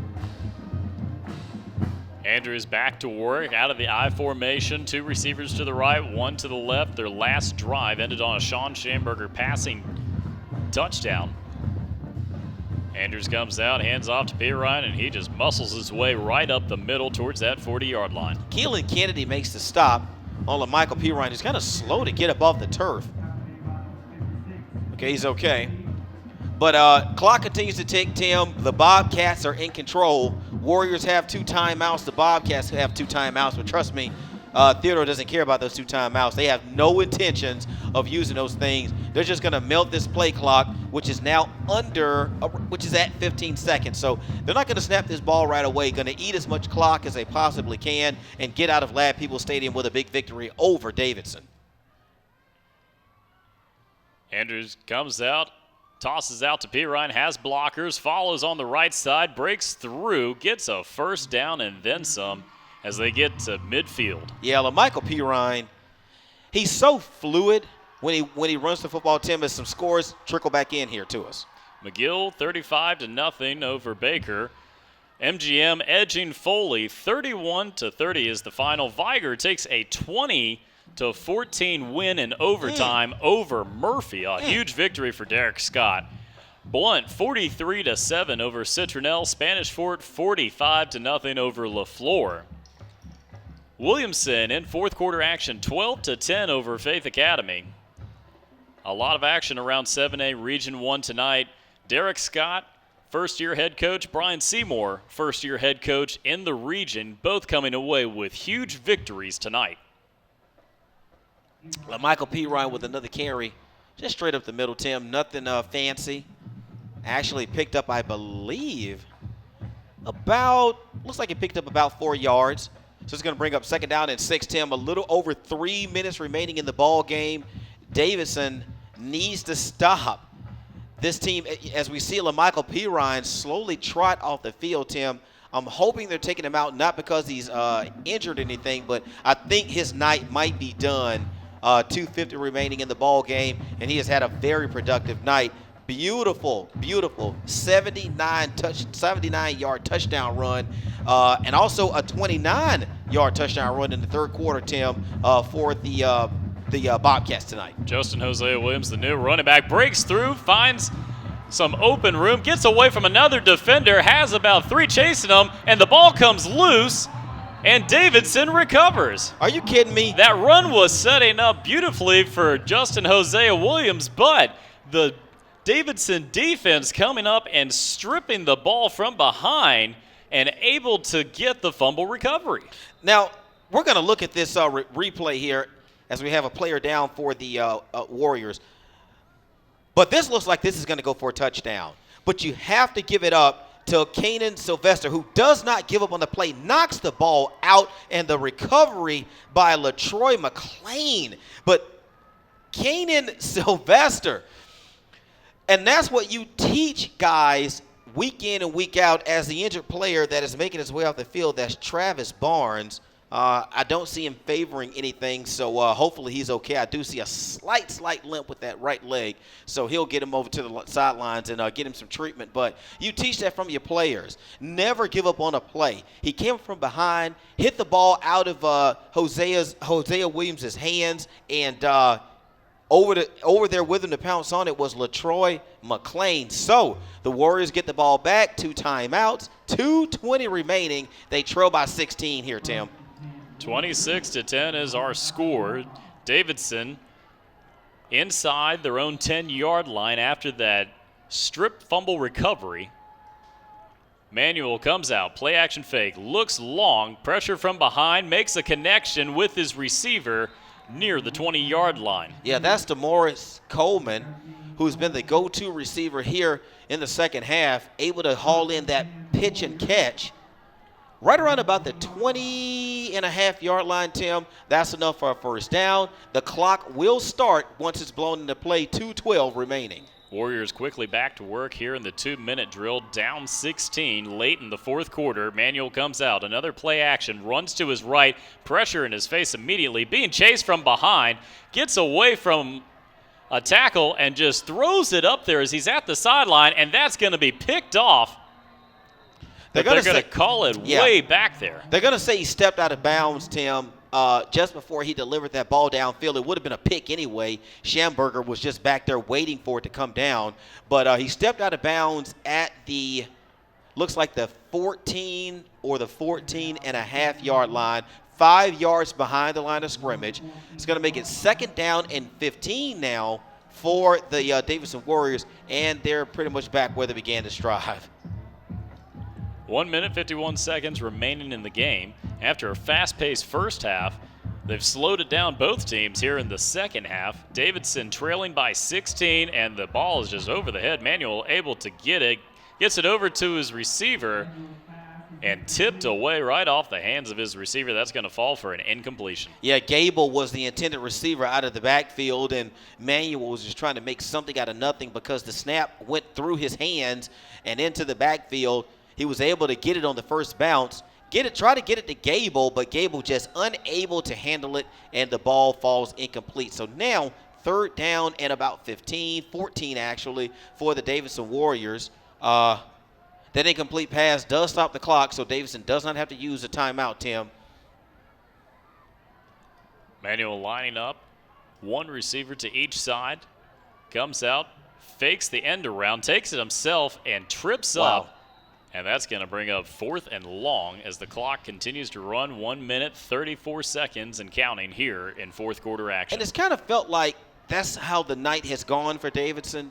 They've just kind of been like a bit of a misstep. And Coach Riley alluded to some things about his team when he was being interviewed by Al on the sideline when he came out of the locker room, that they just had a lot of self-inflicted mistakes. That time, Manuel did a great job of selling the play fake, eluding a couple attackers, probably could have got out to the left flat and created something, but he just tripped over his own feet. Nobody was there to trip him up. He just tripped over his own feet. So another one of those, self-inflicted mistakes committed by the Warriors. Riley comes out, and probably one of the most productive Warriors of the night just boots it all the way down to the Theodore 40-yard line. Riley impressive with the punting tonight. Yeah, 47 seconds left, and again, I don't think the Warriors are going to try to stop the clock, so it's probably just going to be something real simple as we get some finals that are coming in now, Tim. McGill with a victory over Baker, 35-0. Fairhope over Bryant, 20-0. MGM edging Foley, 31-30. Viger defeating Murphy 20-14 in overtime in a big rivalry matchup. Blunt 62-7 over Citronelle. Spanish Fort over LaFleur 52-14 is the final score there. Wow.